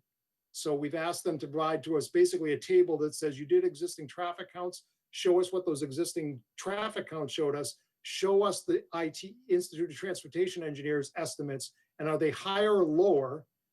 So then we can understand, did you remove too much traffic or is it appropriately balanced? You only removed what was actually being generated. So we're asking for them to do that checks and balances for us. Again, I don't think it's been over or underestimated. It's probably pretty close, but we just need to have an understanding of how they went about dealing with the existing traffic that's generated by the project site.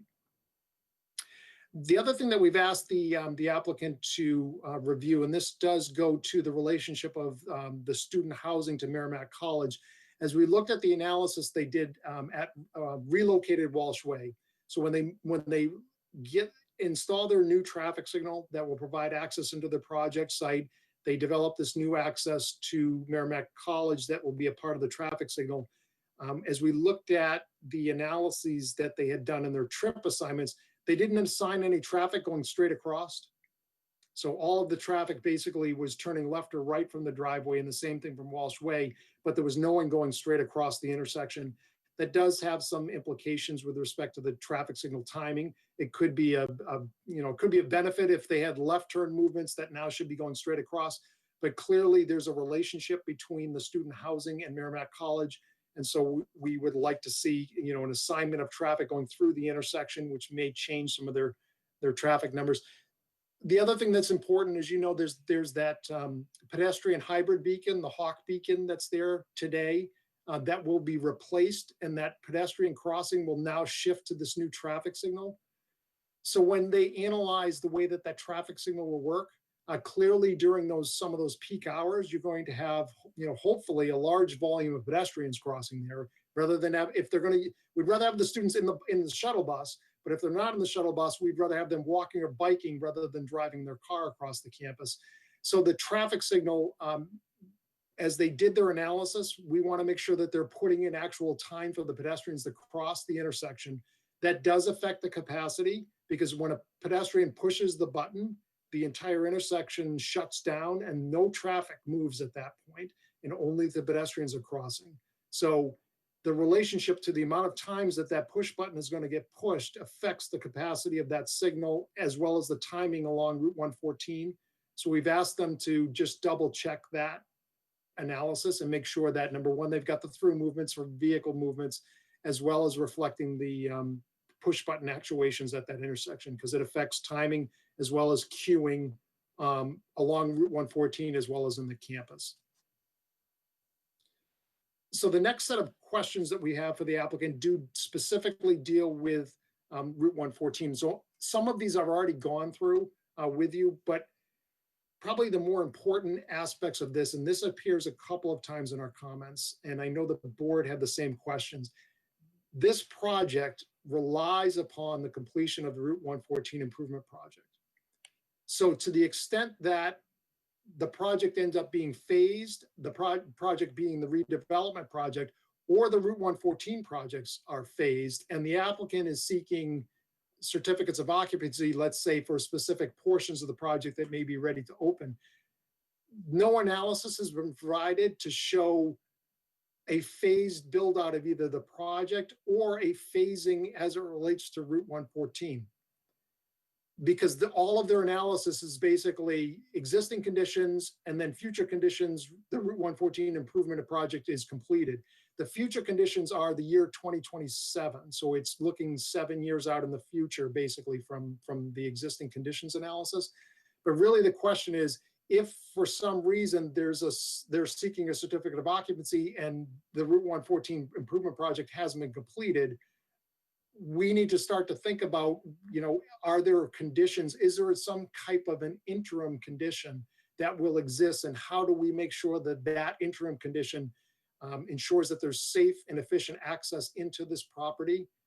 Because there are a number of high crash locations along this corridor. And unfortunately, they're on either end of where this project site is located. The Mass DOT improvement project is going to address those safety issues. But in the interim, we need to understand if the applicant is going to seek a certificate of occupancy prior to the completion of the Route 114 project, what does the roadway look like? What does the access to this property look like? And then what are appropriate interim measures that could be constructed or implemented to support the access into this project site? So we've asked the applicant to provide that information, whether there will be phasing, and what what happens to the extent that the Route 114 improvement project is not complete. What do they envision as the access to this project looking like? And that's a very critical question to be answered with respect to the project, especially as Gene and you're thinking about conditions of approval. there may be some need to structure some condition that relates to some type of an interim condition that would be acceptable to the town as well as Mass DOT that would dovetail with their improvement project. So we've asked the applicant to undertake that analysis, because right now it's basically existing conditions, and then their future condition is the entire project's built and the Route 114 improvement project is built, but there isn't that kind of intervening step. And if, you know, the applicant just needs to be comfortable with, and the town as well, the timing of this project, any initial certificates of occupancy, when they might be issued, and how that relates to the Route 114 improvement project. And lastly, our last comment really just deals with the access into the property itself. And I know that the applicant's developing site plans for the project, but you know, critical things are just looking at the sight lines at the driveway. They have 2 signalized access points that they're planning to have, one opposite the bypass, and then the one where relocated Walsh Way will be. And then between that, they have 2 unsignalized access points. We don't believe that there are any site distance limitations along this corridor. It's relatively flat, level, straight.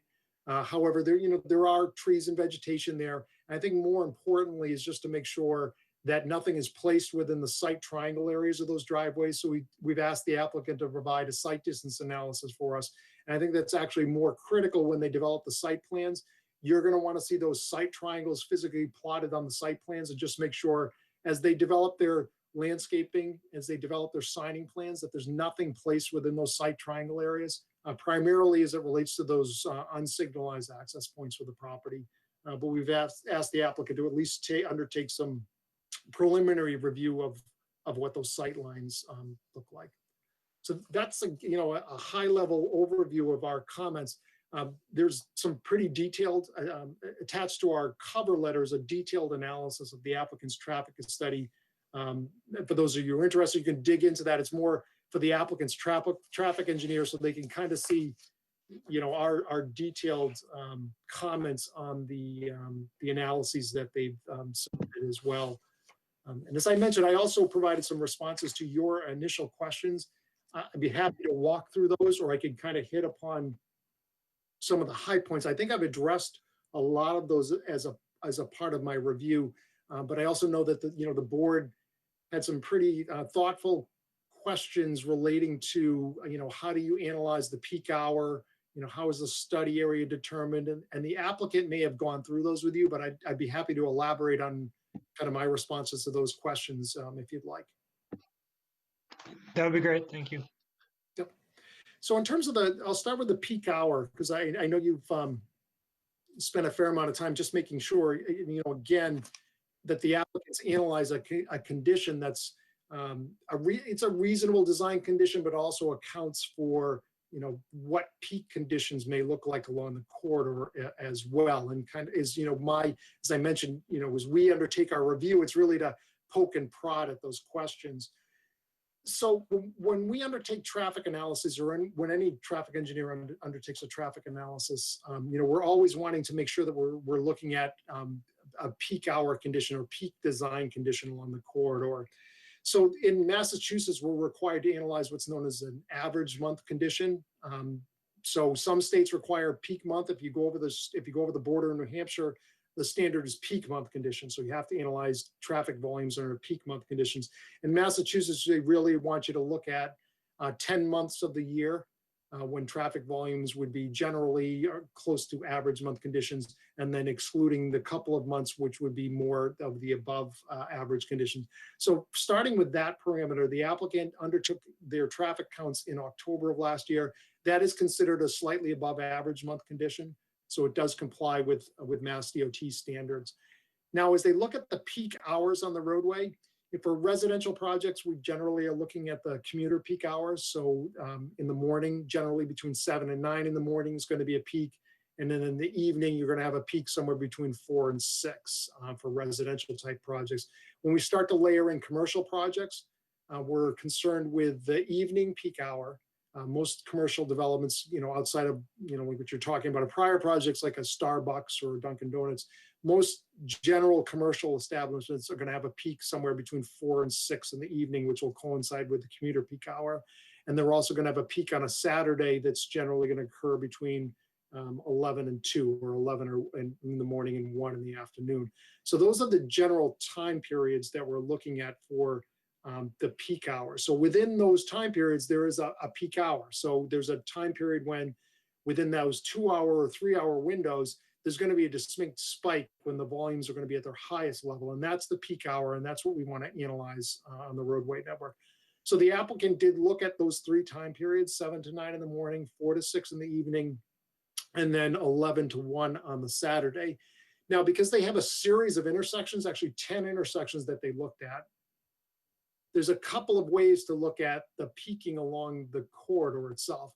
So the first is you look at the overall network. So on Route 114, they've done some automatic traffic recorder counts over a 24-hour basis over a couple of days, actually 3-day period.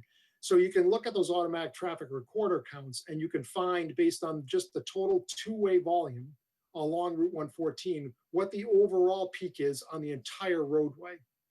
And then when you find that, so let's say it's 7:30 to 8:30 in the morning, and that's the overall peak that would happen in the morning.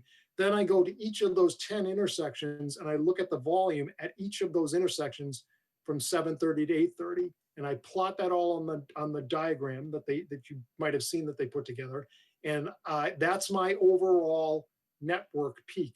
So that if I looked at the Route 114 corridor, I drew a box around the 10 intersections that they looked at, that would be the overall peak of that corridor itself. So that's one way to look at it. And that's an overall corridor peak hour.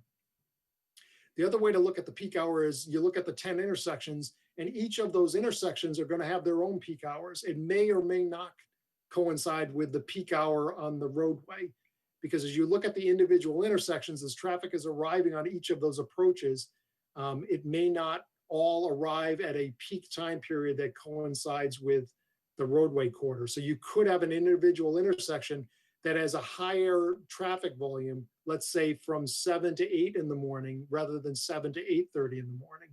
And so you could look at the individual intersection peak hours and look at that as a peak condition.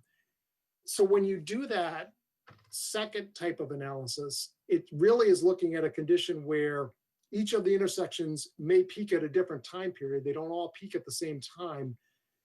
So you could use that as your analysis condition. That's primarily what we do when we undertake an analysis. I look at the individual intersection peak hours and then do my analysis based on that. And I balance the traffic volumes between the intersections rather than looking at the overall network peak. That is, I would describe that as, that's an absolute worst case condition to be analyzed. And it's not a condition that happens in reality. You typically will not have a condition where all of the intersections peak at exactly the same time. And so if you analyze a condition where you look at each of the individual intersection peak hours, it is an absolute worst case condition, but it's not a realistic condition. So what the applicant has done is really that first case, which is looked at what is the peak traffic volume hour on Route 114. And then I'm going to take that peak hour and I'm going to look at the traffic volumes at each of the 10 intersections during that time period. So that's a network type of analysis, and that's what they've undertaken. So I did do a comparison of what do the volumes look like if I did that type of analysis versus if I did the individual intersections. And what I found was the intersections peaked somewhere within 15 minutes of the overall roadway peak. So it's not off by very much. And your traffic volumes, looking at each of the intersections, they probably vary by, plus or minus, 10 to 20 vehicles. So it's not a significant change that would affect their analysis one way or the other. Some of the volumes are higher and some of them are lower. So the analysis that they've undertaken looking at the entire corridor it is appropriate. And the other thing I would mention is that this corridor has a series of interconnected and coordinated traffic signals. The way those traffic signals are timed is based on the corridor-wide traffic flow and not the peaks at individual intersections, because the synchronized set of traffic signals is really made, as I mentioned, looking at the queuing related to this project, it's made to pass traffic from one traffic signal to the next traffic signal to the next traffic signal on that green wave. And so the way that green wave is established is looking at the corridor-wide network analysis and the corridor-wide peak hour, and that's what the applicant has done. So I think it's appropriate and in this case, and I think it is consistent with the way that the design has been undertaken for the Route 114 corridor improvements. So are there any questions on that? Because again, I know you spent some time, kind of debating on, the appropriate way to look at that. But again, either way, you could take the more conservative approach that I had suggested, which is looking at each of the peaks of the 10 intersections or the quarter wide. But in reality, it's not going to change the results of the analysis because the traffic volumes aren't going to fluctuate enough over the course of the peak hour to affect operating conditions at the intersections. Great. Thank you, Jeffrey. So, no, I think that's really helpful. It was good data, and I think we look forward to seeing the responses from the applicant and their traffic engineer to your comments. Thank you. Hey, Tom, I've got 2 other questions. I don't want to chew up too much time, so if you'd rather I not, that's fine. Go ahead. All right, Jeffrey, first off, your presentation and your explanation have been extraordinarily helpful. I really want to say how important it is for us to have someone with your ability to help us evaluate. And, I like your approach. You're poking around and sort of testing assumptions and methods and conclusions. So please keep at it. Thank you. My first question is this. You referred to this earlier in your comments, but I'm not sure I entirely grasped it. So let's say we put aside this proposal for a minute and we just look at the state 114, 125 improvement project. For a project of that sort, how would you characterize how much excess capacity the state planners are counting on yielding from having done that project? That, in other words, that road improvement project like that is going to provide for 10 years of traffic growth, or 20 years, or 50 years. What's the sort of gauge there? So the typical design year that the state would be looking for in an ideal world is at least 20 years on a major infrastructure improvement project. For this type of project, I will tell you that even looking 10 years to 15 years out, I mean they are creating significant reserve capacity, in that you've got intersections today that are operating well over their design capacity with failing conditions, so overcapacity and long vehicle queues. And with the improvements, they're showing that those failing conditions, generally you're going to get to what they would term as acceptable conditions, which is an overall D or better. In most instances, they're getting C's and B's along this corridor. There's specific movements that may be operating at their design capacity, but from a corridor-wide perspective, they want to achieve something where it's a C or D or better in terms of overall operating conditions. And these improvements, they do achieve that. There are some, but beyond the levels of service, there's a couple of other significant things that they're achieving with this. And the first thing, as I had mentioned, was safety. There's at least 3 high crash locations in this area that this project, the Mass DOT project, is addressing. And the applicant, in fact, with some of the access improvements that they're doing, is assisting MassDOT with undertaking that. So the access is opposite the bypass road. That's a location with a significant crash history at it. And a lot of it is related to the convoluted turning movements that happen there, and owners not being familiar with the way it operates. That's being completely reconstructed as a part of the project. So, there's capacity improvements, and there's also some very significant safety improvements that are being undertaken. And then lastly, of course, the complete streets and healthy transportation alternatives are also being implemented. So you're getting bicycle lanes, you're getting new sidewalks along this corridor as well. So there is also those aspects not to be lost in just the levels of service. So let's say, if I understood you correctly, that this Mass DOT road improvement project gives us perhaps 10 to 20 years worth of additional growth capacity. Now layer on top of that completed project the impact of this proposal, the additional 12,000 vehicle movements per day, how much of that 10 to 20 years worth of growth capacity does this proposal consume? Well, I think really, again, if I looked at the three most impacted intersections, which are the bypass road, the Walsh Way intersection, and then the Elm Street 125 intersection, essentially the capacity that's being created by the Mass DOT improvement project is being used by this project at those three intersections. So there's a substantial, the 10 to 15 years of capacity that you were mentioning that it was created. You've basically used, this project is going to use the majority of that capacity. Okay, very helpful. My last question is this. You've mentioned that one of the three intersections that are impacted by this proposal is Elm Street. So this is a weird question, but I can't help wondering what the answer is. To what extent could this proposal in North Andover impact traffic in the town of Andover, in that it impacts the Elm Street intersection, and that has some accordion effect going all the way back to, Andover Town Center. I don't mean literally cars back bumper to bumper, but you've got that sort of accordion slinky effect when there's more cars on the road. Does this have that impact on Andover town traffic? So once you get beyond the Route 114 corridor, because we did look at the parameters of their study area to see if it should be expanded, and the majority of their traffic is confined to the Route 114 corridor. There is traffic heading on Elm Street, and there is traffic on 125 heading into Andover as well.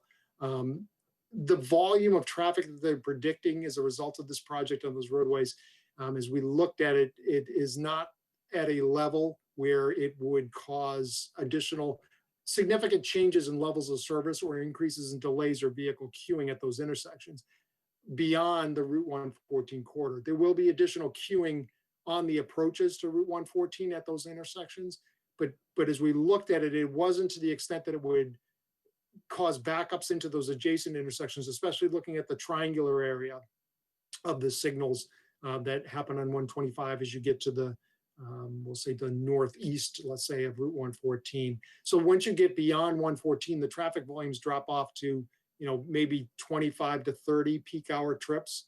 So that volume of traffic, again, over the course of an hour, one vehicle every 2 to 3 minutes going through one of those intersections is not something that is going to, as in our opinion, isn't going to show that it's going to cause an impact. Not to say that the intersections are operating well today, but just that the addition of this project's traffic didn't seem like it would cause, a significant increase in delays.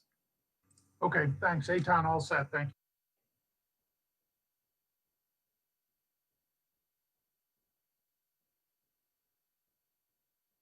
you. So, Jeffrey, before we let you go, I have one question. So how should we as a board look at, once we get all the answers from the applicant to your kind of points, and then maybe just additional points from you, how should we look at the impacts of this project and traffic, and then, throw in the MEPA, because, if they're getting a highway access permit and a MEPA filing, and maybe being told later on, 5 years down the line, they need to add, a signal or something like that. That's not, all those things we can't necessarily predict.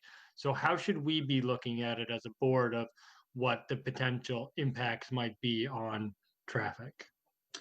So, the applicant will address the comments that we provided, and that's going to, let us get some more information in terms of the overall impacts. But I think a lot of it is kind of, our questioning is more along the lines of working towards the questions that you just asked, as it relates to really, from the town standpoint, developing appropriate conditions that protect the town to the extent that we can from some of those uncertainties that you had mentioned. So this is their responses will flush out some answers to things that will help us to develop conditions for you. The other important thing relative to MEPA and the state highway access permit is that the Mass Department of Transportation, and you actually, as a part of our suggestions for the applicant to look at for additional commitments to mitigation, they will be required to implement a traffic monitoring program. Mass DOT's traffic monitoring program requires that the applicant monitor traffic volumes, operating conditions, and safety, so motor vehicle crash history, at a minimum at the access points into their property, but it can also be extended to critical intersections. So we've suggested that that monitoring program, and this can be a condition of the town's approval. It will be also a condition of Mass DOT's state highway access permit, is this monitoring program. It starts typically upon their seeking of an initial certificate of occupancy. So to the extent the project's phased, when they come in and seek their first building occupancy, the monitoring program starts. So they have to monitor the traffic volumes at their access points into the property and at any offsite intersections on a daily basis, as well as during those peak hours. And what the purpose of that monitoring is to check in against, they've done their traffic study, we've reviewed it, we've agreed with their trip estimates and those numbers that we spoke about in terms of the volume of traffic the project's going to generate. Now they've got to prove that out with the constructed project. And then there's metrics that gets measured against. And typically what it is if during their monitoring program, the traffic volumes that are actually generated by the project exceed their traffic projections by more than 10%. So if their counted volumes are 110% of what they estimated in their traffic study, if it exceeds that number, then it's what is typically called unmitigated, their unmitigated impact. So that means you based your decision upon a set of traffic numbers and the impacts associated with those numbers. And if their analysis or their actual traffic counts demonstrates that they exceeded those numbers, well, that's not something you counted on. That's not something they counted on. So that automatically triggers additional mitigation. And that gets to your question of, well, what happens if all of a sudden in the future they need to put a signal in or something like that? That's why that monitoring is critical, because you condition the project upon the information that's presented before you. The monitoring program ensures from the town's perspective, as well as the state's, that what has been presented to you and what has been mitigated is actually being generated by the project. And if more traffic's being generated, it may not have been mitigated, and therefore additional mitigation may be required. And this is the way for the state as well as the town to be assured that additional mitigation is put in place if in fact it's necessary. And you'd want to spell out, and the applicant would want this as well, you typically spell out what that additional mitigation may be, so that the applicant understands what they may need to do, and you have an expectation on your part that if the monitoring shows that they exceed their traffic volumes, what you might expect for additional road improvements, traffic signal retiming, things of that nature. Okay. Okay. Great. Thank you so much. You're welcome. All right, Jim, I'll turn it over to you, see what you guys want to present tonight. Well, first of all, I'd like to thank Jeffrey. I think Jeff, every time I engage in traffic studies, I always learn a little bit more. And you definitely have educated me in a few things that I didn't know before. So that's always good. But I think the issues that you raised, we've always anticipated going through MEPA. That's been built into our schedule. And that we realize we need to get a highway access permit. We understand what all of that entails. So I don't think anything that you've suggested is particularly problematic to us, and that we owe you the details that you're looking for, and we will follow up on that and hopefully answer a lot of these questions. And again, thank you. That was very thorough and very helpful.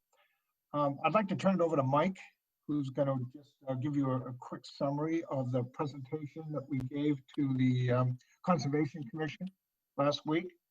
Give you the high points of that. We think it went pretty well.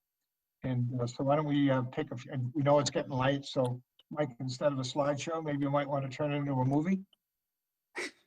Yeah, I will. Thanks, Jim. I will run through the presentation very quickly. I do have, and we have Chris Lovett from VHB, who is our civil engineer, who will join me in a quick presentation. We do want to talk about the wetlands and stormwater We did, as Jim mentioned, we did introduce the project overall, as well as our approach to the wetlands and the stormwater to the Conservation Commission last week. It was a good conversation. They had a very long meeting. They had gotten the materials in advance, and we did have a good conversation with them about both what they expect and what they think about the project. And we think that that was clear and very, we think it was well received, and they are very much looking forward to hearing us out. And we will be working with them closely as we move forward. But we do want to introduce the approach to you guys as well. So if, Jean, if you could pull up the presentation.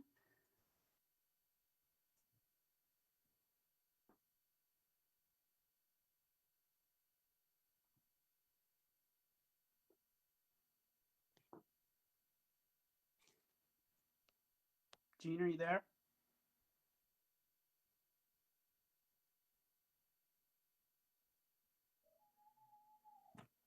Can anybody hear me? I can hear you. I can hear you. Jean, are you there, Jean? Seems like we lost Jean, maybe. Okay, well, why don't we just give us the highlights and be descriptive. We'll use Okay. our imaginations. That's fine. And I think you do all have the presentation in your packet. So again, we'll run very quickly through it. It is the presentation is called Draft Wetlands and Stormwater Pres 12/4/20. Oh, Here it there we is. go. So we've got it. Thank you, Jean. If you could go to the next page. And this beginning part was meant, again, as an introduction to the Conservation Commission. So a lot of this stuff you guys are familiar with. We wanted to get them familiar with the project overall as well. So the first page that you see here is just talking about existing conditions, which we've talked about, the site and the existing buildings on site. Jean, next page, please. Again, we're just talking on the next page, we're talking about our vision statement and what we wanted to accomplish with the project, but we've talked about that. So in the interest of time, we'll move on to the meat of the matter here. Again, you guys have seen our proposed redevelopment plan, but again, it's organized around three really principal matters that we really looked at. This new town green that we are proposing, which is a new exciting public space, this wide green buffer around the perimeter of the site, which contains the majority of the wetlands that exist on the site. We want to preserve those, as well as preserve as much open space as we can on the site. So you guys have seen these images before, but again, this is just an aerial image of the new town green that we're talking about. And the next page, one of our new buildings that we're proposing as it interacts with the town green and this new public space. And again, all of the spaces really work together in our sort of wetlands mitigation and preservation plan, as well as our stormwater management. So we'll now get into the concept, a little bit more of the details on that. This page that you're looking at now is the existing wetlands and the jurisdiction.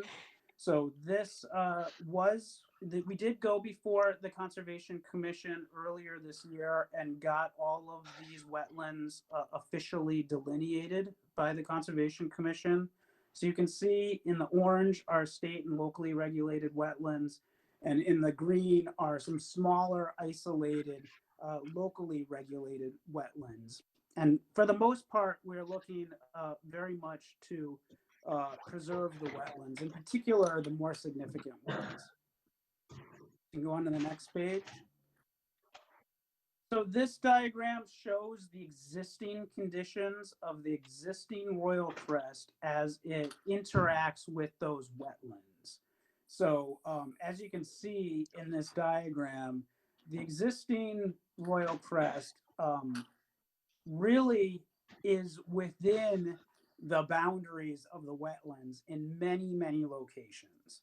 So we are, and our proposal is improving upon that condition in nearly every case. So there's a lot of places where we're actually in the existing buildings are actually in the no build zone. And we're, obviously working hard to avoid that condition. These are sort of the interior to the site existing wetlands. As you can see, they don't really serve a lot of purpose other than some stormwater management. They're generally, just depressions within the site. They're isolated and have relatively low value as far as a wetlands condition is concerned.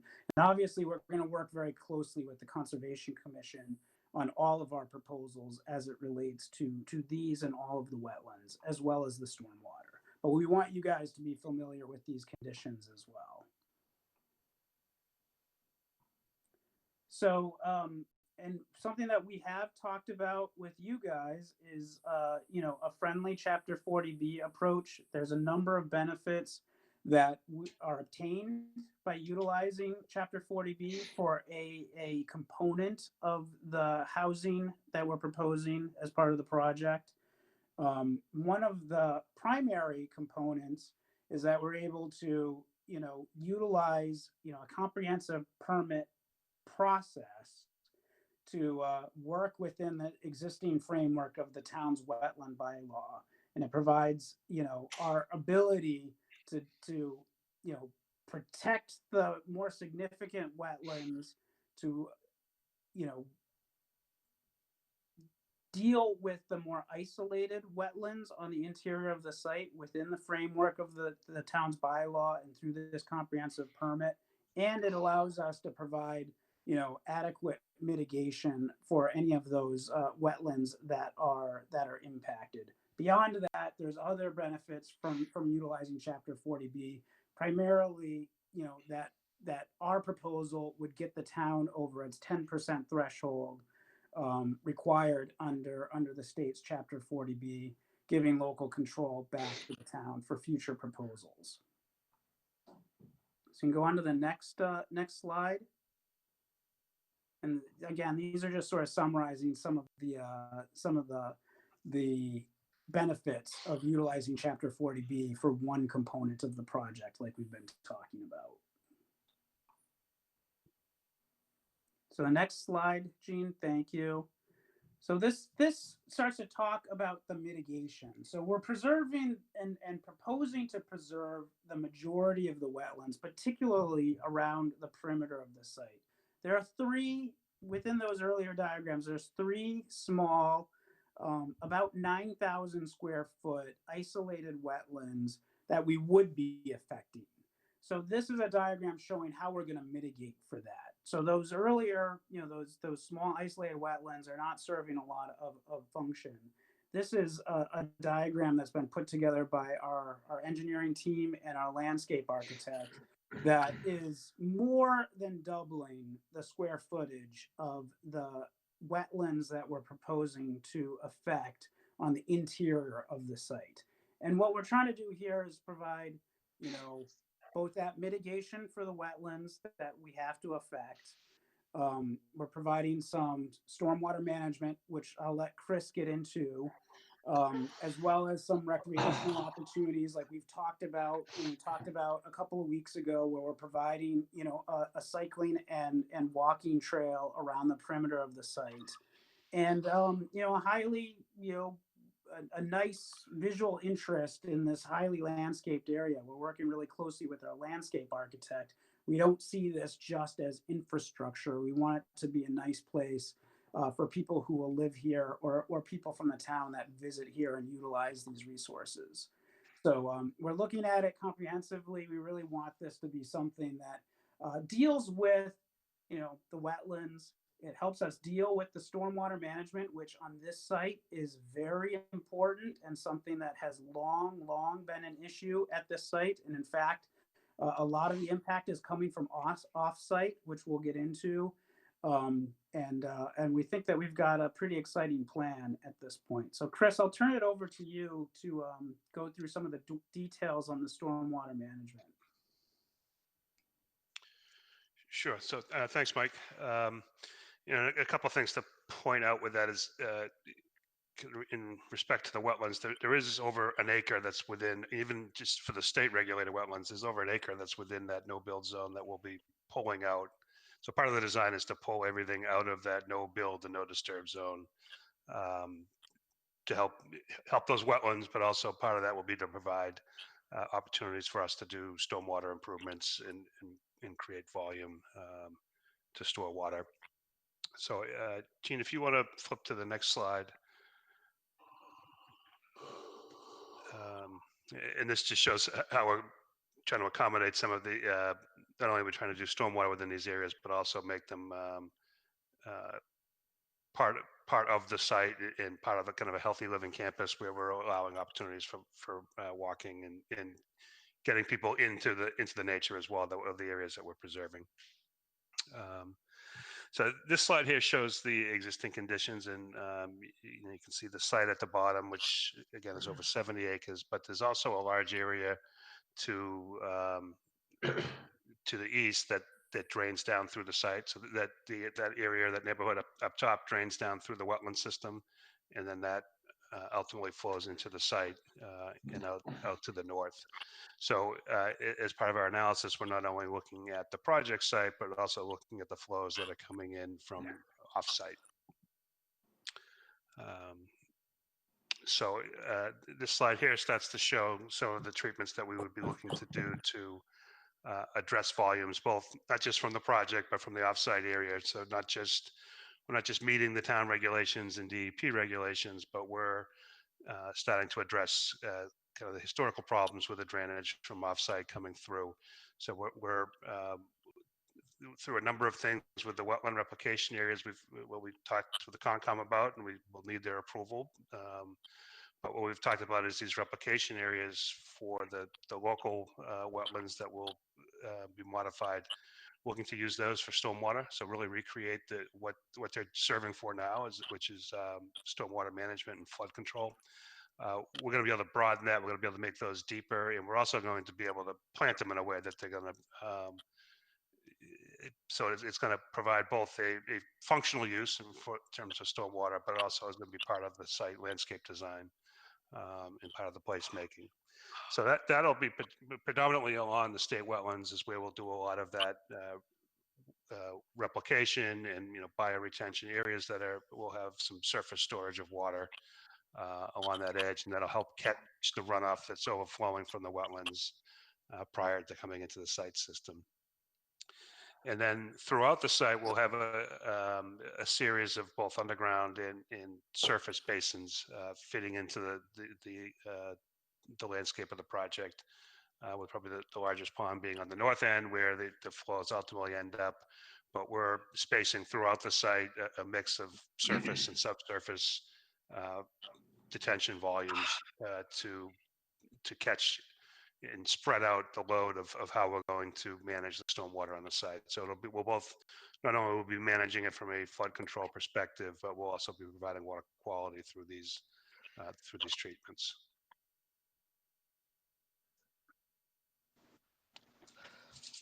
So that's it in a nutshell. We just wanted to introduce these concepts. Obviously,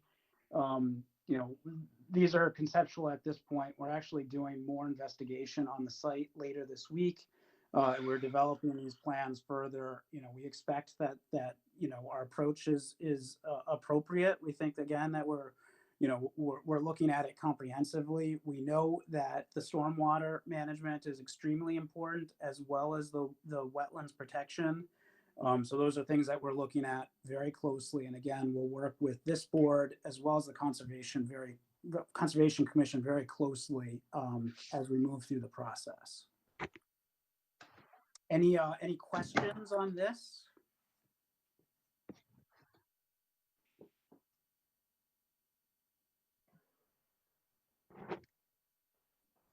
Does not appear to be any at this time.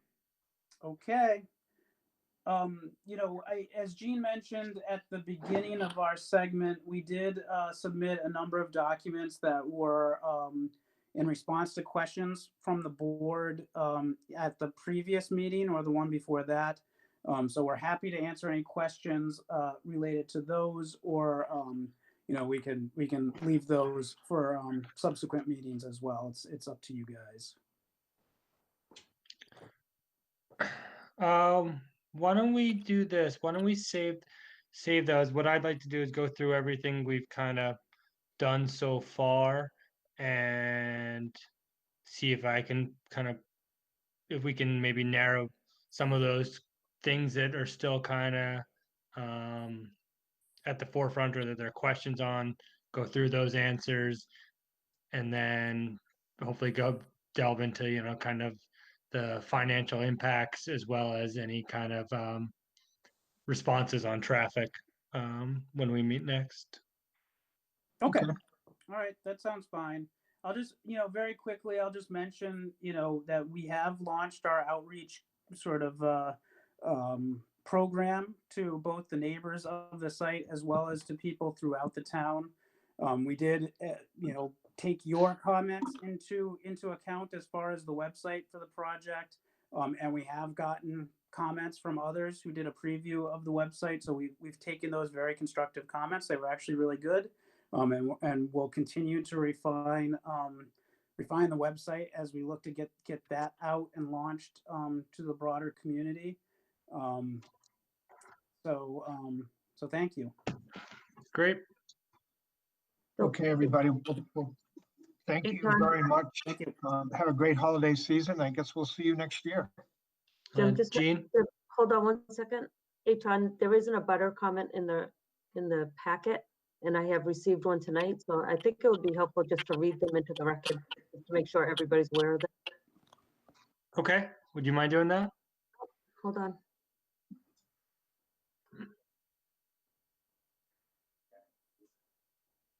So the abutter comment in the, can everybody hear me? Yep. Okay, so the abutter comment Yes. in the packet was received December 8th from Mary Lou Shulman. And this is in response, as Mike just reviewed, that he did ask for feedback on the website that they're proposing.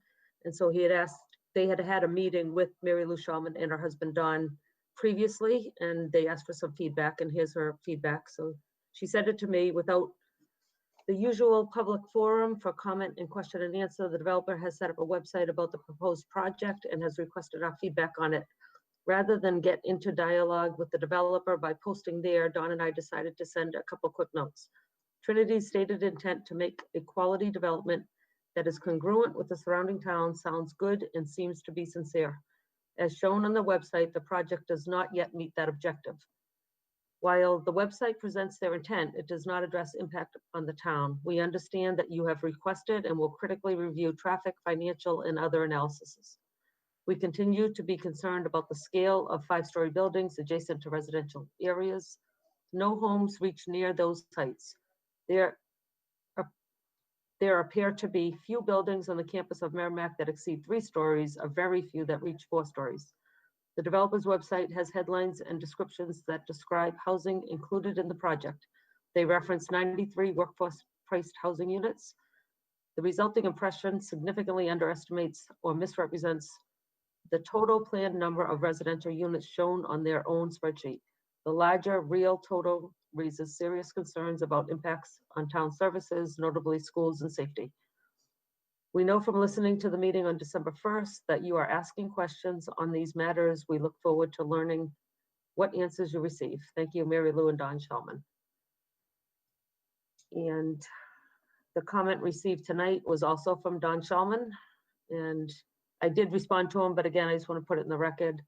First bullet on slide 11 of 17 of new Rural Crest Wetland and Stormwater states, benefits a friendly Chapter 40B approach will enable town to exceed its 10% threshold requirements under Chapter 40B, giving local control back to the town for future proposals contemplating 40B. 2 questions. What is the town's current 40B percentage, and what will be the town's 40B percentage if the development is built as shown? Don Shulman, 85 Hillside Road, North Andover, Mass. I responded to him. Included in the agenda link is a file labeled Affordable Housing Estimates. I think that document will answer your question. Please let me know if you can access that document. The board has stated that they will address this document when the fiscal impact analysis is received. And so I responded, and I have not received a response to that. Okay, and we will talk about that when we talk about financial impacts. And we do have some good numbers there to go over. Okay. Fantastic. All right, everybody, stay safe. Thank you. Happy Thank you. holidays. Have a great one. Happy holidays, everyone. All right, and can we get a motion to approve the minutes for November 24th and December 1st?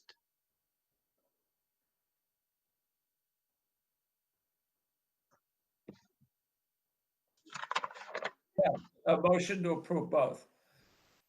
Thank you, John.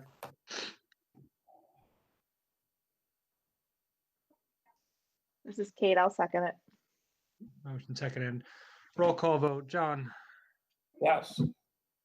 Aaron, Aye. Peter, Aye. Kate, Arg. Yes. and I vote yes. Okay, can we get a motion to adjourn? So moved. That was Second. Peter. Made by Peter, seconded by John. Roll call vote. John, Yes. Aaron, Aye. Peter, Aye. Arg. Kate, Yes. and I vote yes. Thank you, everybody. Have a good night. Happy holidays, and let's do this again next year. Good job, A-Town. Thank you. Good Thank job. you. Good night. Yeah. Gene, good job, team. Thank you, team. Good night. Thank you, everyone.